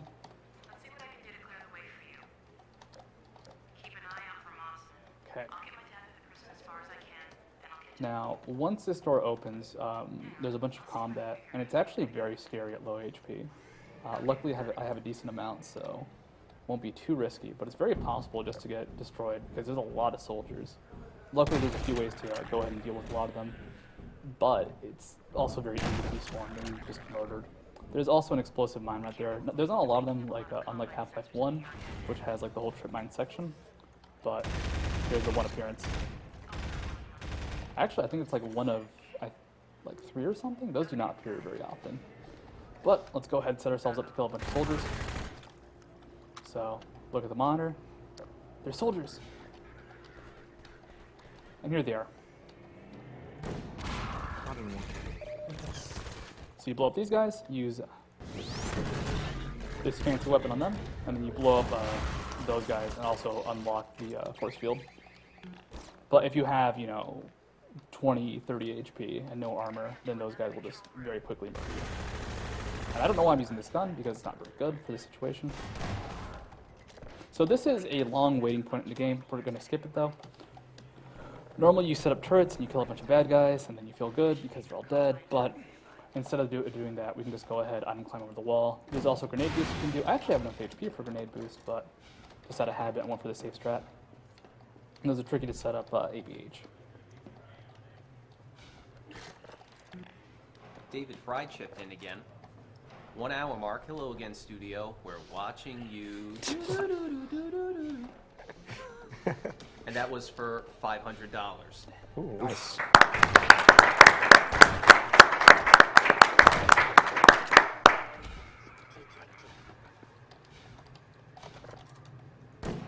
Are you gonna be drawing, studio? Yes, I think I'm going for a Frank or Z. Oh god, We'll see. That's a good idea. So for safety's sake, I'm gonna kill these guards. I've had issues where those guards don't die, and it really delays this section. But this is a unfortunate section, I'd say, of the run, because the fastest way to deal with this and the safest way is to go ahead and cower in the corner. He grabbed all those turrets because the enemies won't spawn if you don't move them. The game waits kindly for you to set them up. So he just sets them up right where they are. And now I'm in this perfect position where I can just sit and do nothing. Fortunately, that's not very interesting. So I'm going to try and draw Frank or Z from memory. I'm sorry. Can you pull it up on your phone? Reference? Oh, yeah. Actually, my phone's terrible. Does someone have Well, the Frank or chat is Z? spamming it. You could just... All right. All right. Pass it. Chat, keep spamming Frank or Z. I need to see the dog. Chat, spam Frank or Z. We need it for reference. Okay. So let's see. All right.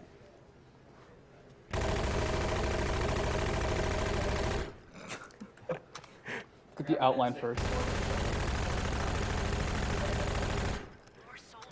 Okay. Just a little bit here.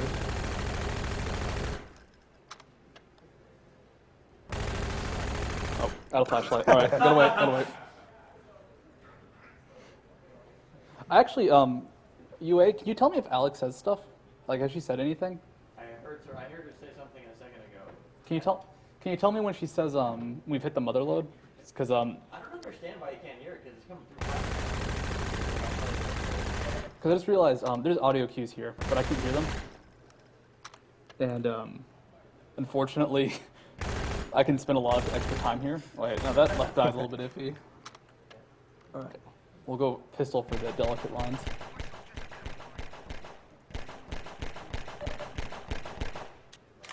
I guess all that's left is a nose? Yeah, all right, let's do this. Okay, so I give you Frank or Z. 1.5 life too.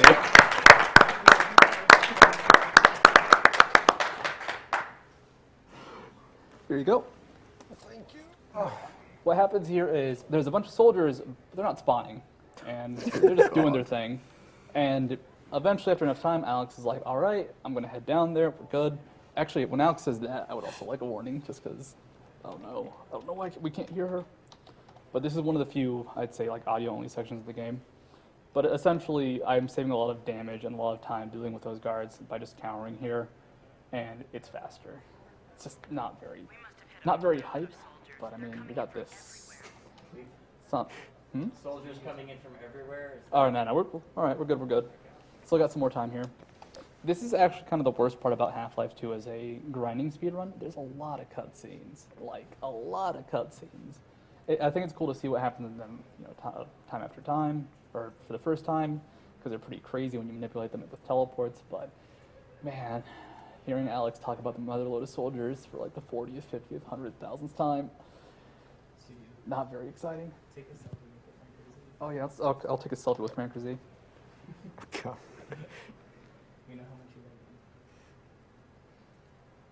Let's go ahead. Oh yeah, I need the flashlight in the right position. I feel like I'm gonna knock something down when I do this.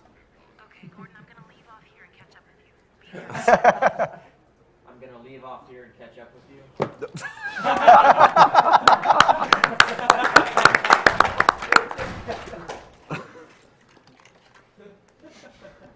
Just in time. And Alex is here. This is Awesome Games Done Quick, where we do speed runs of selfies with Frank or Z.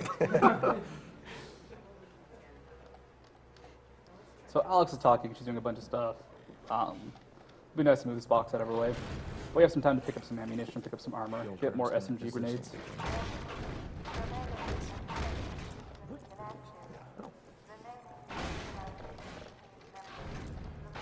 Oops. So I actually have to wait for Alex here anyways, so it's not a huge deal to go slowly. The problem Alex has is, during this loading screen, she's going to get stuck. I have to shoot her. There we go. Thing is, if you can't shoot her, you can't see that you have to go ahead and move her. Or if you don't see her, you can't shoot her. Alright. So just gotta clear a bunch of soldiers out. Should be a couple left, and this will be the last guy. Hey, wait. There we go. Alex sometimes runs off to the side. I don't know what she's doing. I don't think she knows what she's doing right now. I don't know why she's behind the boxes. There's nothing back there. It's not even a guard spawn. And I'm going to stand in this room at this spot. If I go too far forward, it actually leaves the trigger zone. And she'll just stand in this doorway for a bit. When I say entanglement has a lot of cutscenes, I really mean it has a lot of cutscenes. She now has to go ahead. We find out that, well actually no, we've already found out that Mossman is evil. Now we're going to find out or capture her and pin her down, and things won't go wrong, I promise. Come on, Gordon. We don't want to keep her waiting. At this point you can do stuff like move around tables, using to block guards. There's a bunch of useless teleports in here if I break a table, and it's a pain to break them. They're very durable. Also I'm being shot at, but it's not a big deal. We're turning back now. There she is. Leave it talking to me, Gordon. We may need her to get out of here. Also, for some reason, I can very clearly hear all the soldier audio. Now, during this cutscene, all you can really do is do stuff like hop here and hop on Alex's head. We know all about you and Brain. You've been a spy for the Combine the whole time. Damn it! Move back,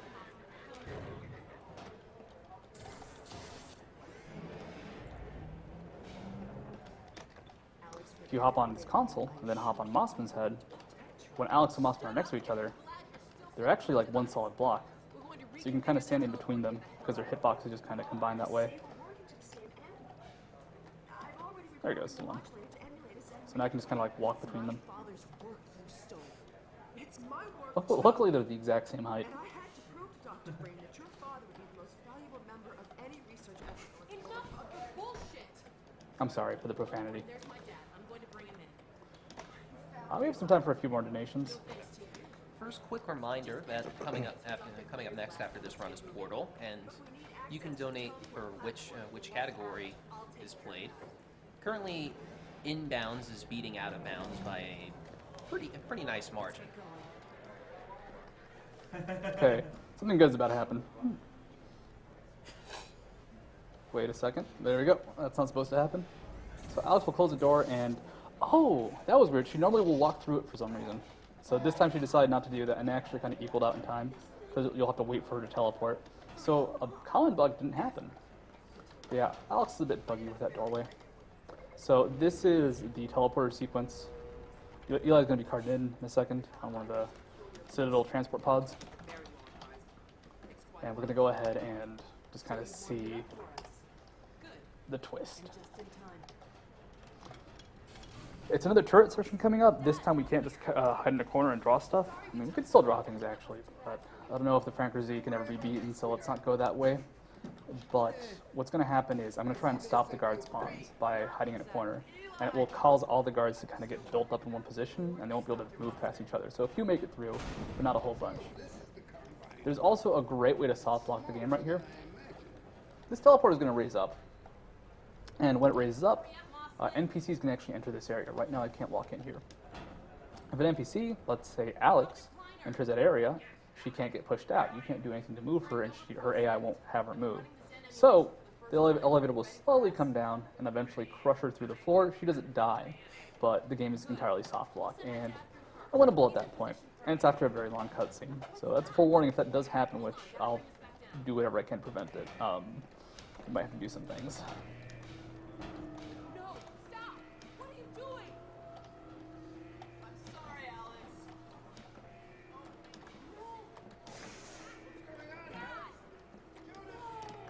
What's the time at, by the way? About 1:30. All right. Doing okay.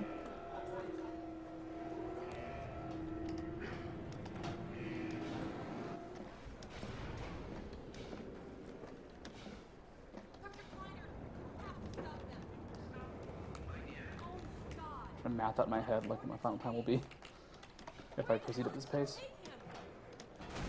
Also coming up is City 17, which is kind of a nice combination of open space and lots of heavy combat. There'll be lots of times to go fast, lots of times to shoot dudes and run and gun.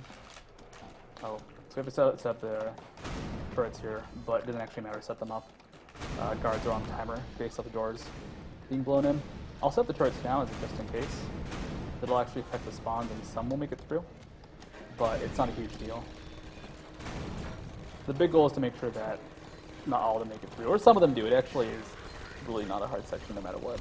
That turret's gone, but these turrets will auto-revive if you pick them up. They're indestructible for our sake. And what can happen here is I'll just tower and hide. And some guards should make it through. I'll kind of watch that turret, make sure Alex doesn't do anything crazy, like go in there, as a safety measure. No. Do everything myself.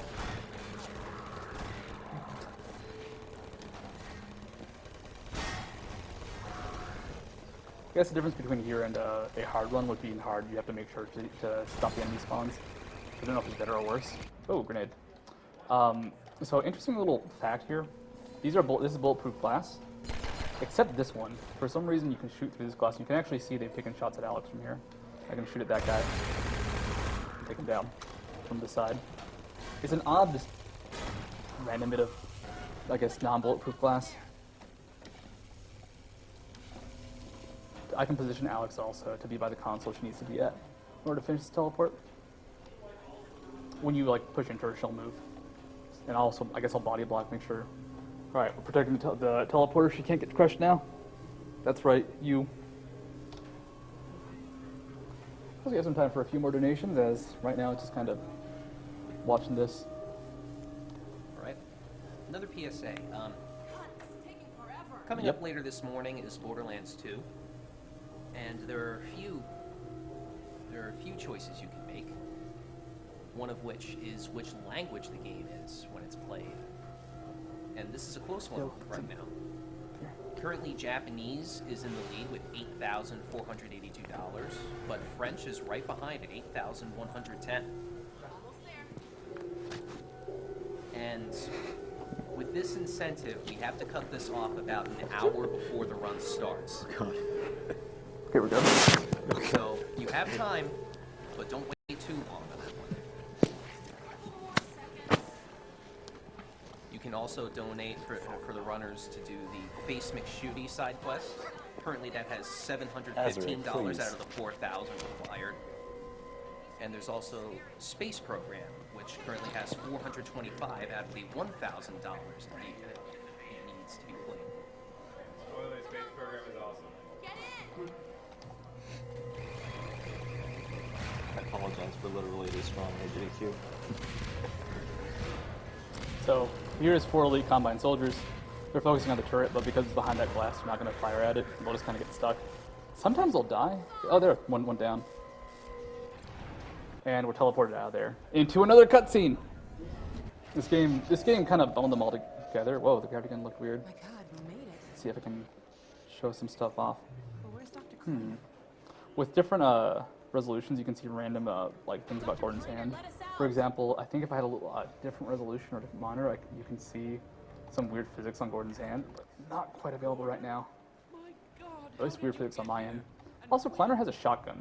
He's using it to protect himself, but I can just go ahead, shoot it as a shotgun with a gravity gun, or just take it myself, and he has no defense now. Because I'm just that kind of guy. Gordon Freeman is a very mean person. There's a health pack here. I know what you guys are wondering. The cactus is in here. Gordon and I were just there a minute ago. We seem to have developed a You know, if you really want to see Gordon's hands, you could always change the view model FOV to like 270. God. I should have done this third-person lowest settings, which is the best race category. Oh, this is actually a really good racing game because most of the source runners get together and just BS in a Skype chat, which leads to exciting things happening, like playing car horns for about 40 minutes in a Skype call, which out of context sounds pretty bad, but I guess that's how you had to be there a moment. That's right. It's a pretty good night. Like 5 people out there are really happy that I mentioned that. Dog, you made it. Good boy. So this is actually this is a really bad place for Dog. I wish I shared your Can murder you like 3 different spots here. If I'm by this doorway, when it opens up, Dog will crush me. If I'm by a car, when Dog picks it up, Dog will crush me. I think he can also crush me at a 3rd doorway, so pretty much any time Dog is near a door, just stay away. It's not worth it. But he's adorable, look how he's sitting. I actually really like Dog as a character, I just wish he wouldn't kill me so much. Head your way. I want to get Dr. Kleiner somewhere safer. Then I'll meet up with you. I'll take all the help I can get. Oh, crap. So positioning here can be a bit weird. You can actually force Alex to teleport herself on Dog, and she'll clip into him and it messes up the hitbox. She's approaching me right now for dialogue, but Dog also backs up, so it's kind of a weird, janky situation. It's actually really good positioning for me to teleport her normally. Where did she get to? It's when she walks into Dog that stuff gets kind of weird. Go on, Gordon. I'll take care of this. Nothing, but it bounced on her head for a bit, and that could have killed me. Quick save here, because if you don't jump through that little area, the elevator shaft, you will actually soft lock the game, because Gordon Freeman gets stuck on nothing, but he can't move, and you're just stuck there forever. So when I bonked Dog with the crate, it actually forced him to chase me for a bit, and he gets closer to this car, which we're about to see Dog in action. So there's bad guys. Here's an empty van. Yeah. And there's actually really funny AI right here. Dog's gonna throw a vehicle into that window, and you can see the soldiers will move forward and then back up because you need to make sure that they're still in range. And sometimes they'll just back up on their own. They'll also fire at me, but it's not really a big deal. Like that guy moves out. They'll just kind of like move forward and then just decide, wait, maybe I should be in a safe position. And there we go. There's an inconsistent teleport I can get here if I just put this in Dog's back. I think it's the only Dog teleport in the game. So he's gonna look at me once, then turn around, then it's kind of, damn it, there we go. Nice. It's actually really inconsistent. God, I feel like that could have killed me. And now we're in fun zone again. Back to doing stuff. So this is one of the first places you see in the game, around the train station, not the train station itself. But now we have the HEV suit and guns, and there are bad guys to shoot, so a little bit different. I want to try to get enough speed here to boost up on some debris. If not, I can use a grenade jump. Yeah. I'm just going to quick save for just in case. Because just in case. Because I use a grenade, I can't waste the ammunition or the health. There's a lot of damage to take here. I'm use a boost with the gravity gun. You can boost yourself off just most objects with the gravity gun. The question is, will you get enough height?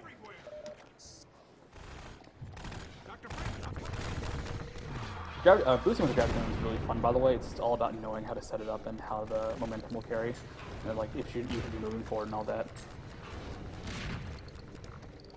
So the spider mines are pretty vicious. There's a chance they will destroy me if I get unlucky. Ow. It's certainly moving close and how they move. That can be the issue. So I need to boost myself with another grenade. I'm going to be low on HP, but there's a bunch of health pickups I can use for safety's sake. Okay, this one has to be relatively perfect. Nah. Okay, I'll do it less spaz movement. There we go. Kind of skip some stuff by jumping around there. Soldier here. Spider-Man here. You can pick them up with a gravity gun and use them versus enemies. And some safety armor and health. From the Spider-Man damage, and because I also use 2 rescue grenades.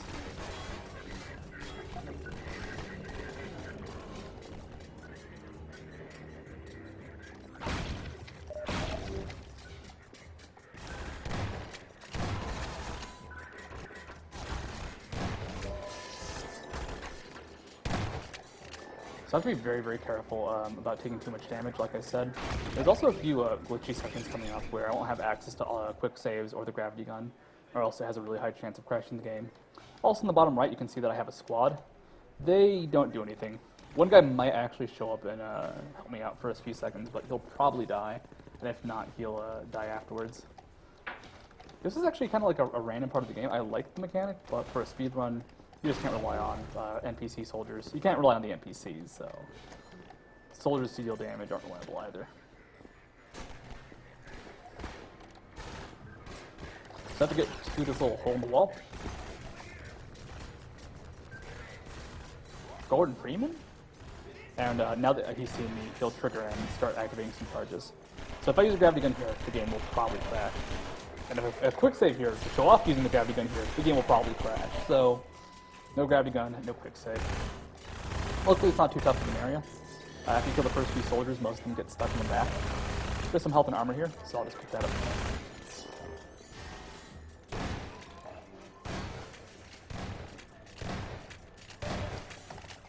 And manhanks will just kind of trickle at me one by one. So it's like a nice little shooting gallery feel. We have time for a couple donations.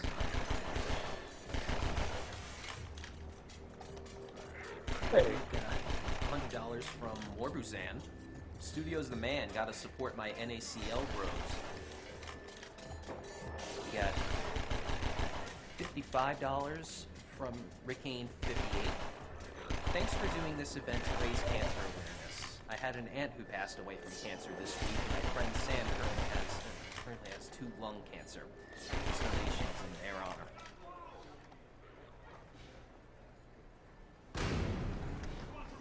We also have $50 from Isaac. My aunt died of cancer while I was a baby, but I always hear stories of her. I'd love to congratulate everyone who both takes part and donates to this event for their generosity. I'll likely donate again, though, if the crowd stands up and does a small dance. Get on it. I wish I could turn around right now. Oh god. Oh god. I think this was These cables, man. I think I may have just destroyed several $100s worth of audio equipment. Worth it. Azray, please.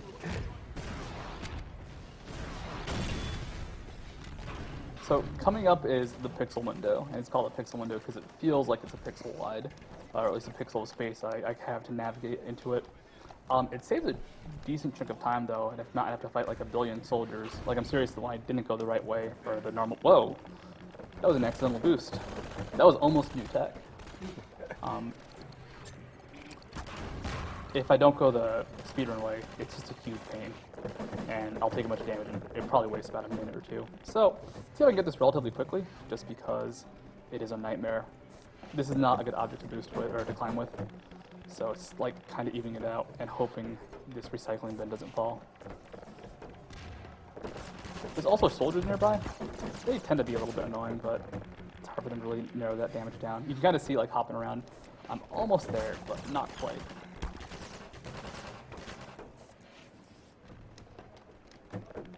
Oh, hey. There you go. No item climbing needed. That is uncommon, but I'll take it.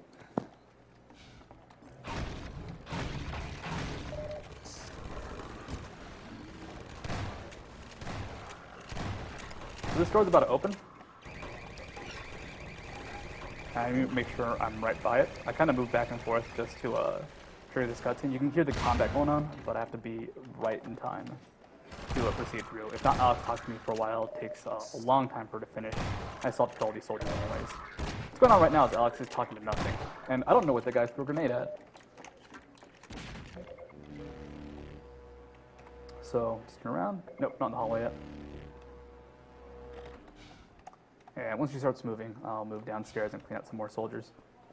It's actually dangerous to go downstairs before she starts running, because if you kill all this stuff too quickly, the game will soft lock and Alex won't run to you.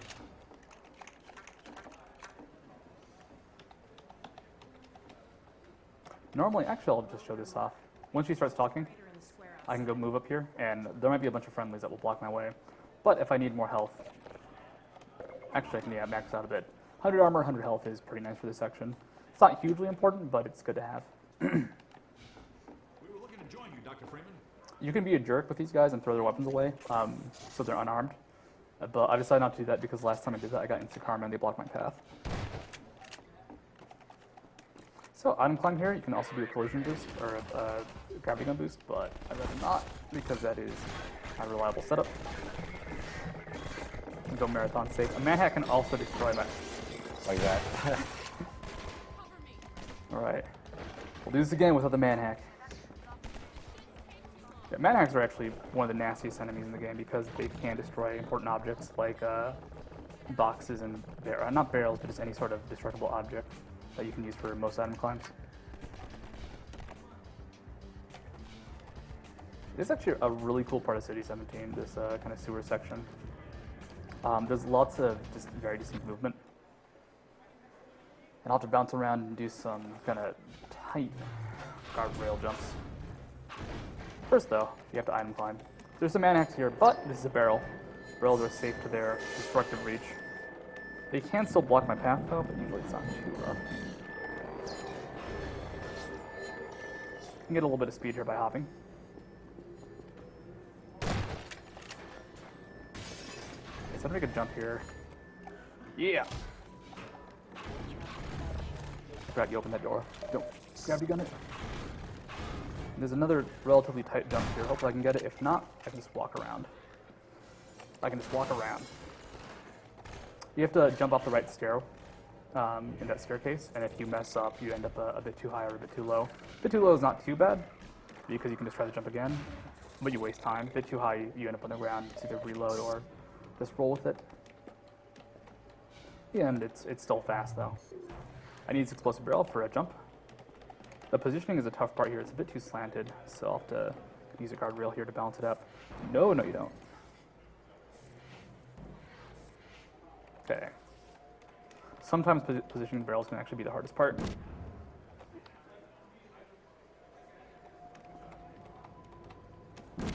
Oops, too fast. So this moves a little bit to the side.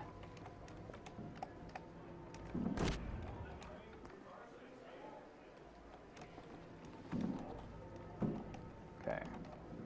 Straight down. Straight up. Huh.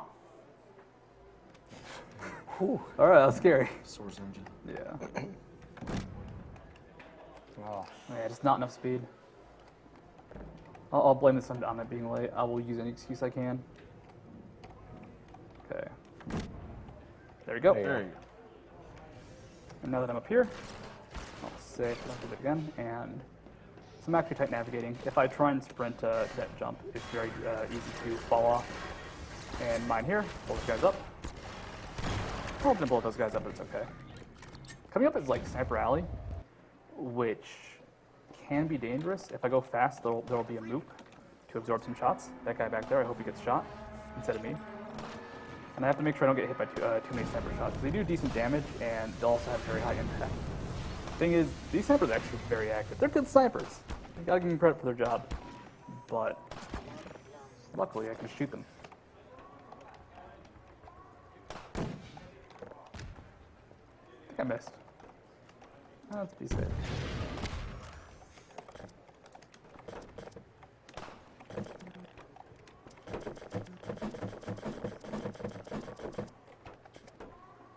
So I need to take this recycling bin for another item climb, or wall climb.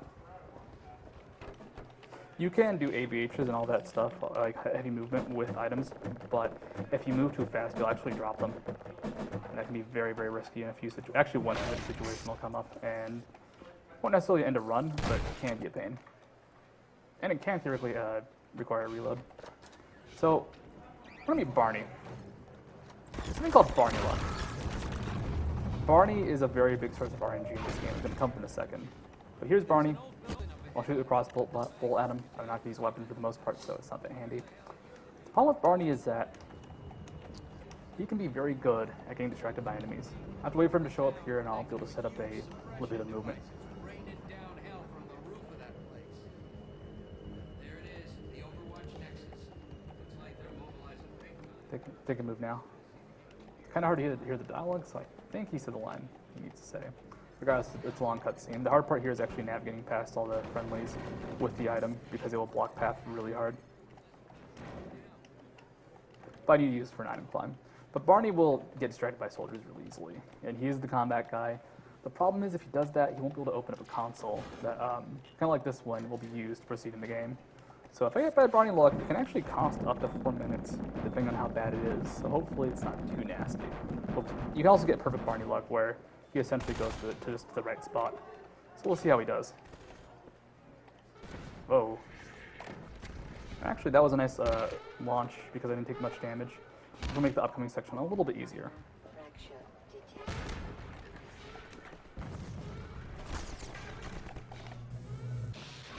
My first time through, it took me like half an hour to figure out you're supposed to destroy those plugs to stop the power.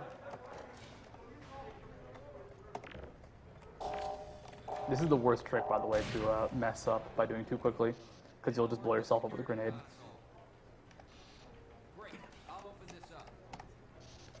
So in this section, you have to launch 3 orbs from the respective power generators. I'm gonna be safe with this health. The problem is, once you launch those 3 orbs, I'm supposed to go to a console. Barney opens it up. Oh god. Okay. Once I'm supposed to go to the console, Barney might get distracted by leftover soldiers because we don't take the normal route here. Normally, you're supposed to start on the first floor, work your way up.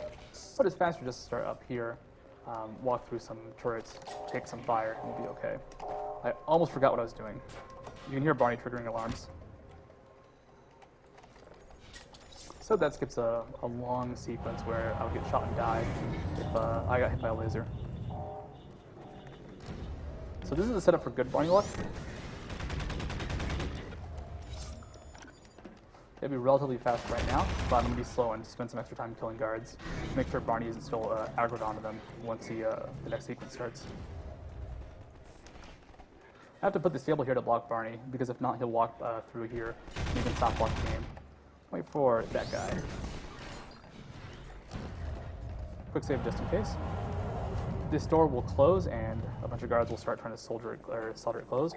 If I get stuck like that, I have to reload. And if Barney's in the room and gets trapped, the game is essentially over because the doors won't open.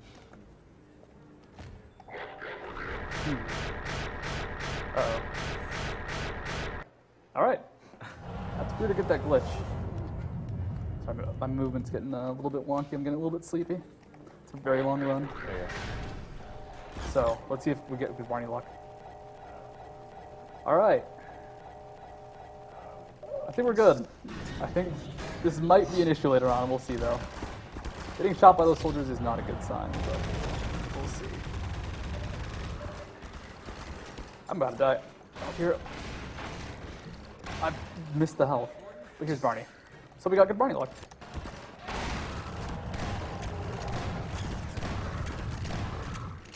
Okay, come on, Barney. Oh no. Wait, wasn't he just here? I guess that was a soldier that I thought was Barney.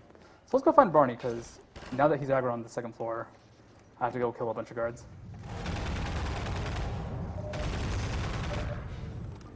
And once he aggroes to the second floor, this is the bad Barney luck, and now I have to kill a bunch of guys. You can see the soldiers that we're going to try and open the door. We can also shoot him with the same weapon, but mine does more damage. And actually, you can see the animation of the door still opening. try using the hoppers against him is the sign that Barney will normally start following me and that he's triggered into the next area. So is that. It's like Barney's taunting me at that point. And now that he's at the console, I can heal up, get some armor, and prep for the next section. I have a squad following me, but they're not going to do anything. They're just not useful. And by the time this ends, this healing ends, I should be able to run back here and reach the door opening. So we're getting towards the end of City 17 into the Citadel. It's actually kind of, I'd say, one of the harder parts to run. It's also my favorite loading zone, because if you don't use a grenade, you run into those guys and they're just firing at you mid-shot when the loading zone actually appears.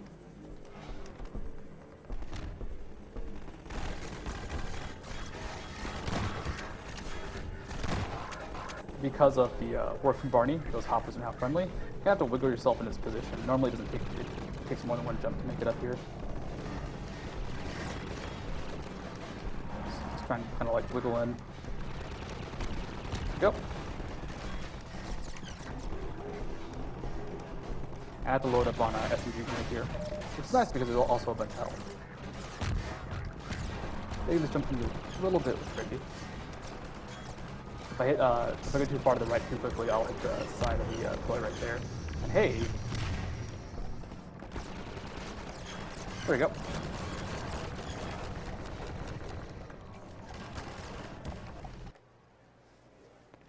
So coming up is the Strider jump, where I have to make sure I survive being attacked by a Strider for a bit, which you can do by going a little bit slower, a little bit faster, depending on your pace.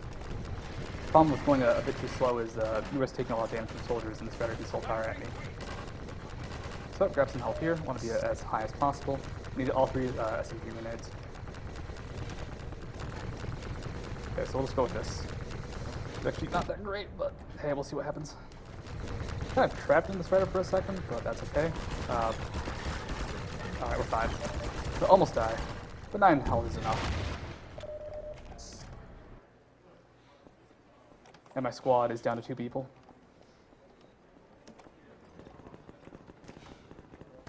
Oh crap. I accidentally right-clicked.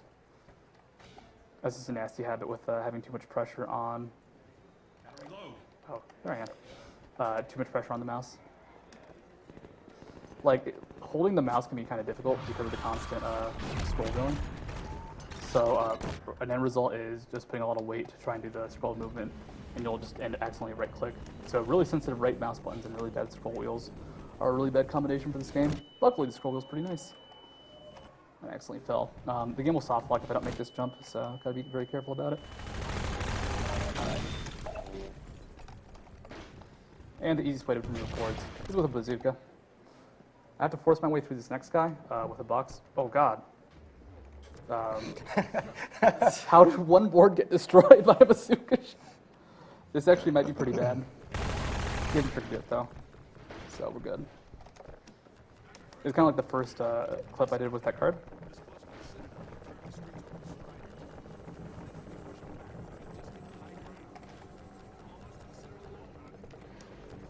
If I'm too slow here, a Strider can spawn, he'll fire at me, but I can just kind of wait him out. And here's where, if you go too fast, you can accidentally leave a box behind. Luckily, it's accessible, but it can eat up a lot of time.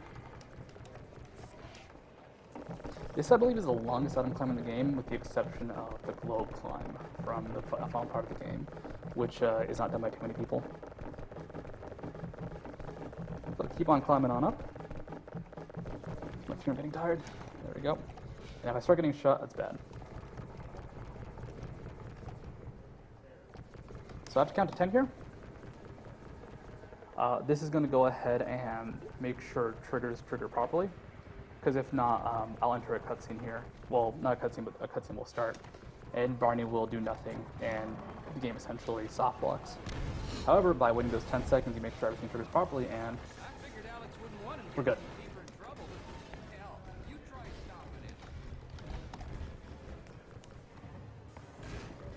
And now, Dog will open the door. If not, Dog will just constantly do this chest beating animation, and you can't leave the area. Dog butt. Welcome to the final chapter of the game. Or second to last chapter of the game, final section of the game, our benefactors. What's the time at? 158.30-ish. 158? Yep. Alright. This will be an okay time.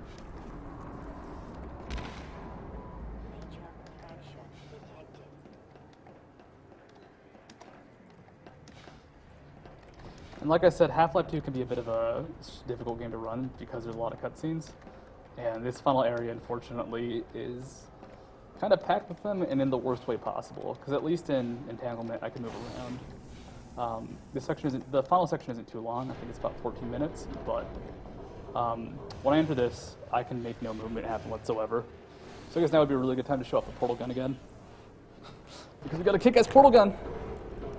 Portal gun. It's really good.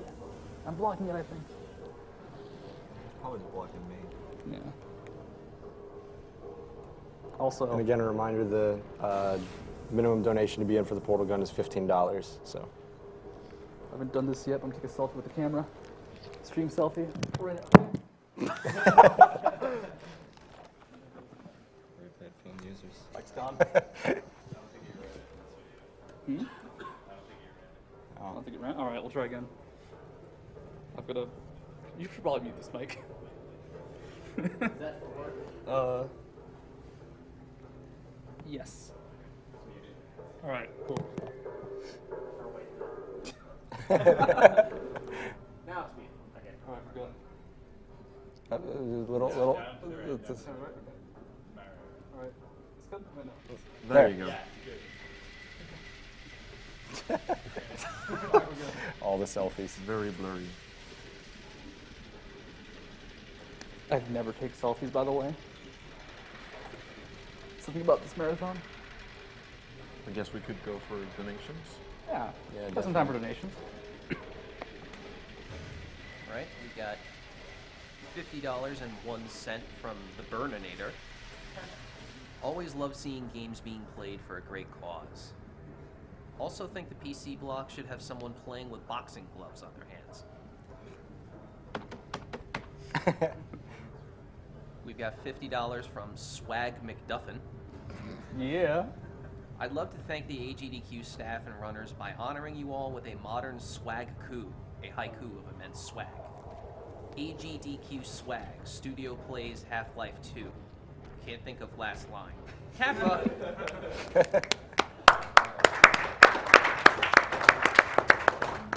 In all seriousness, guys, I have the utmost respect and admiration for the time and effort spent destroying these games and working to destroy cancer. You too, Swag. We believe in you, McDuffin. So what this is actually doing if you're playing for the first time is it's showing you the Citadel, the horrible creatures that humans become while in here. I guess that's a spoiler warning, but you don't want to be taken to the Citadel. And the Combine soldiers, or stalkers is what they're called, just kind of husks of men to operate in suits. Except for Barney. I forget. I think actually it's elite Combines that are stalkers, everybody else is just a soldier.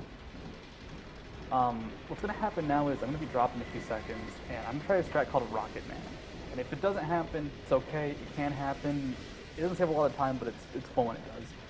But I'm going to be dropped into a section that will destroy all my weapons. But if I move fast enough when I get dropped in, there's a chance my rocket launcher will spawn opposite this gate. If that happens, I can go ahead, use a rocket launcher, go for a couple boosts. I don't get it very often, so I'm actually very unpracticed in it, so could go pretty horribly. But it's also not a very consistent strategy, unfortunately. So I'll sprint forward. One reason segmented saves so much time is, for example, that entire tram ride is skipped in a segmented run. It's not possible in single segment. It's not even remotely feasible. Oh, rocket launcher. Where is it? Where is that guy? Yeah. Where's that guy? Did it make it through? Oh, it did. Cool. Ooh, I can see it. Screen's a bit too dark. So I'll pick up this, pick up the rocket launcher. I have to heal up right now because if not, Rocket Man will just kill me. So I'm not very practiced in this, but I love this trick. All right, so let's see how it goes. There we go. There's one. There's not the other one. I have to just make it across now. And I'm leaning too far to the right. It's a very small space to cross, Hey, but luckily guys. that still saves time.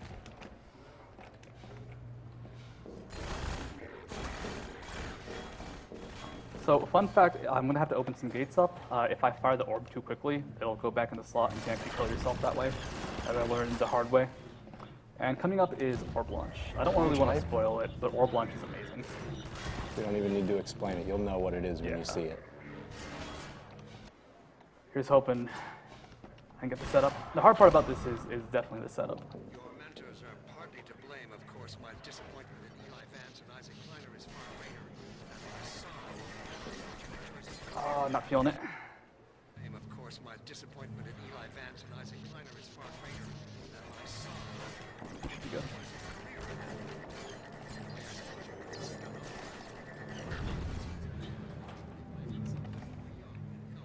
Oh! If you tap the edge of the gate, it stops all your vertical momentum.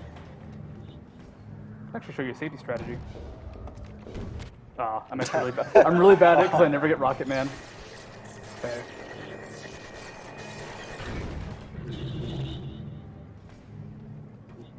Oh, I'm clipping it too Just close. barely. So unfortunately, like the easiest way to get up there is to launch yourself up like this and hit the non-railing section. The problem is that the way this is positioned, unfortunately, is just a bit unfeasible. Okay, so we'll just go for Rocket Man strats to save time. There we go.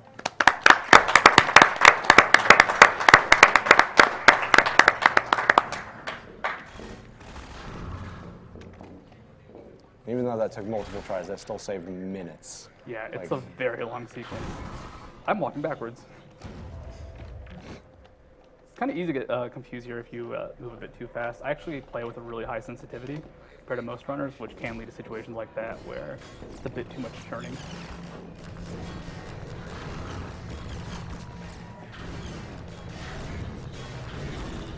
All right, is SRG here?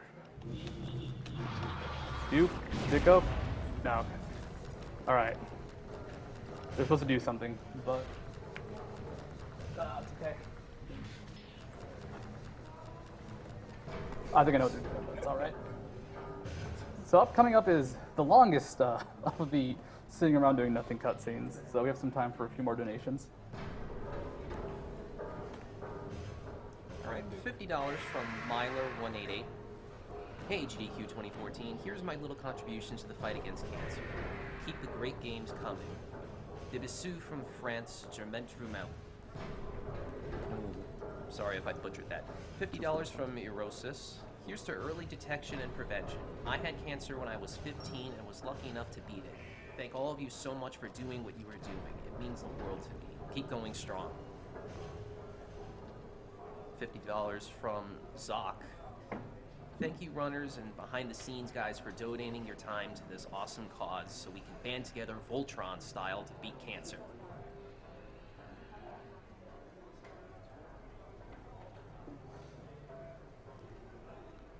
Just remembered I could have enabled subtitles, which would have made some of the stuff pretty easy. Grenade launches would have still been difficult, but some of the Alex stuff, that's okay. What, I'm not good enough of an audio for you? You're pretty good. You're pretty good UA. Give you some props. Some props. This is just kind of the final ascent into Brain's Lair, and I'm gonna have to kind of travel up for a bit. We're now reaching the top of the Citadel, getting very close to its source of power, and Brain will explain some of his plan.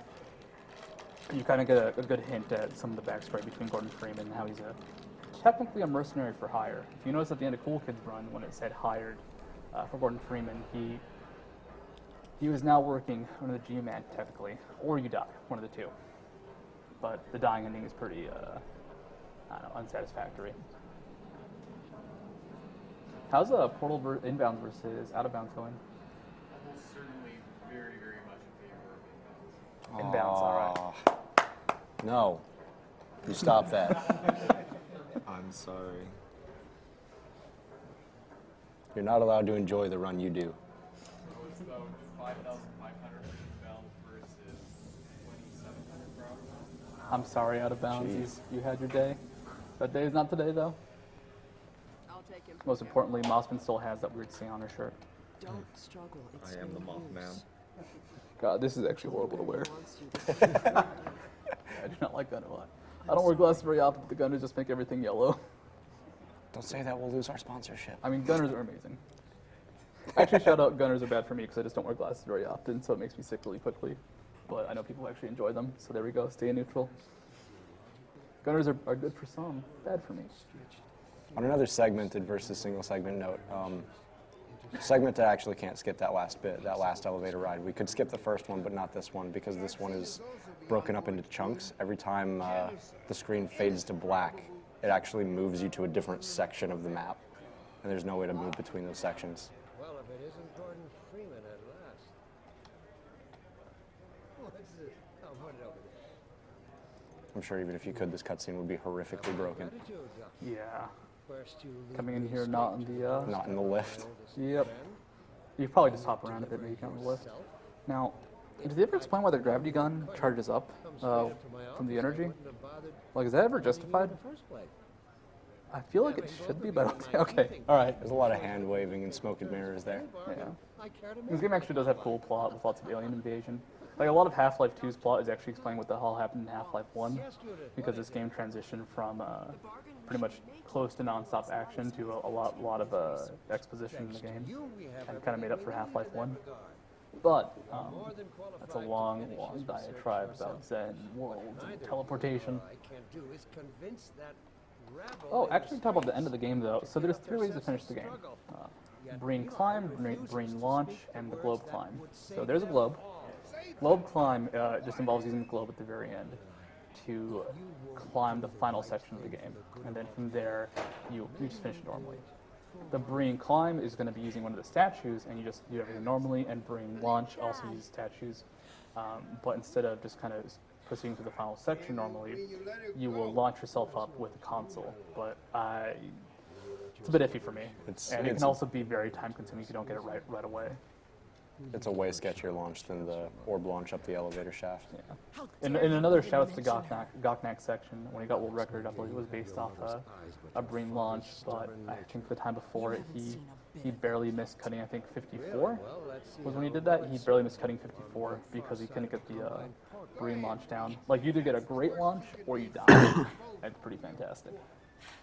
Oh, it's hardly the worst. You might find that hard to believe once you get there.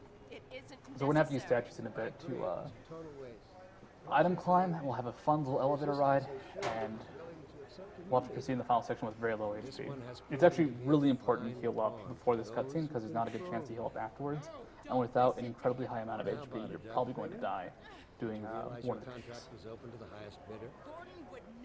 Pretty much this game down to the wire.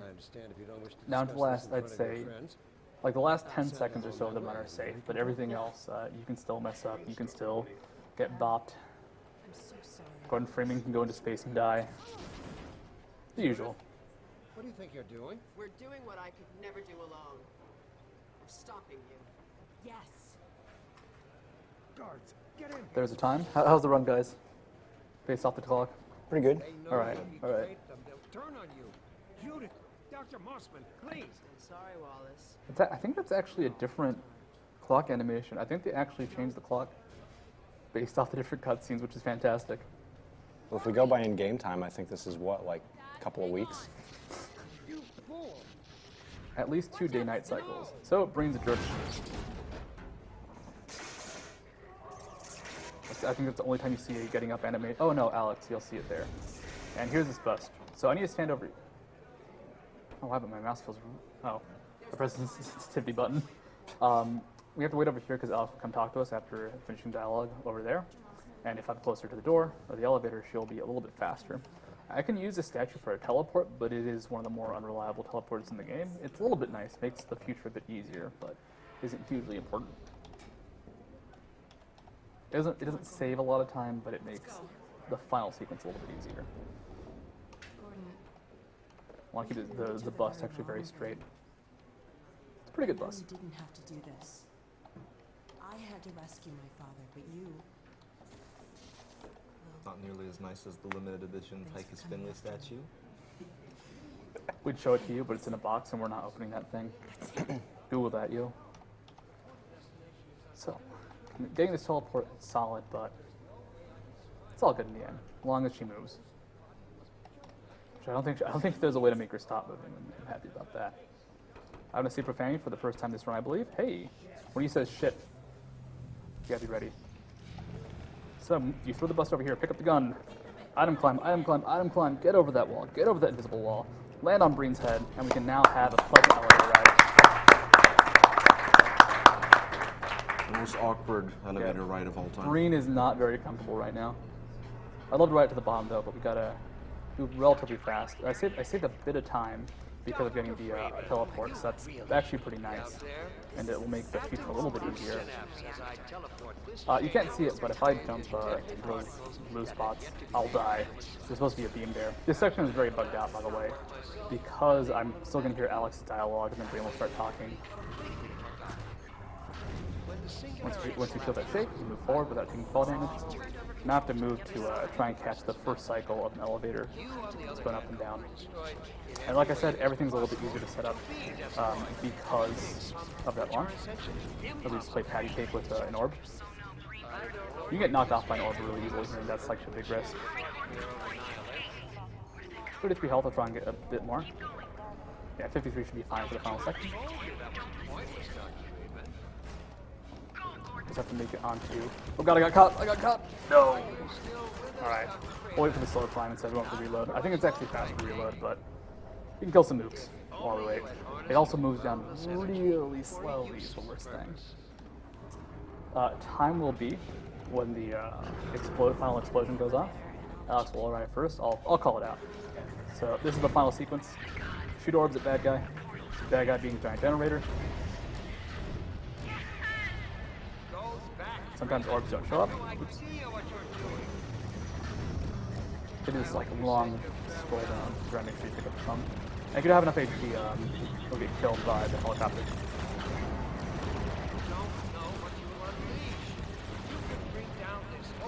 Okay.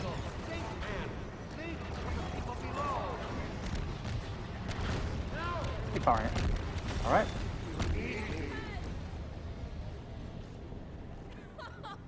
Get ready for time. Come on, Gordon. We've got to get out of here. Ah, it didn't work. You can die as the game ends, but Maybe we still have time. 2:15:55.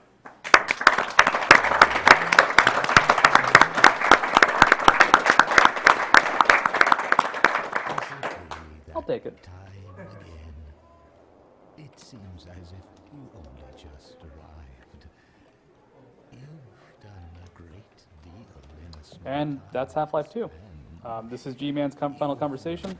Stuff happens in Half-Life 1, or Episode 1, but that's it for now. The whole thing is like coming up with Portal, and Portal's gonna be sick. Ordinarily, I wouldn't contemplate them, but these are extraordinary times. Rather than offer you the illusion of free choice, I will take the liberty of choosing for you, if and when your time comes round again. All right, we're going to go to a commercial real quick, but don't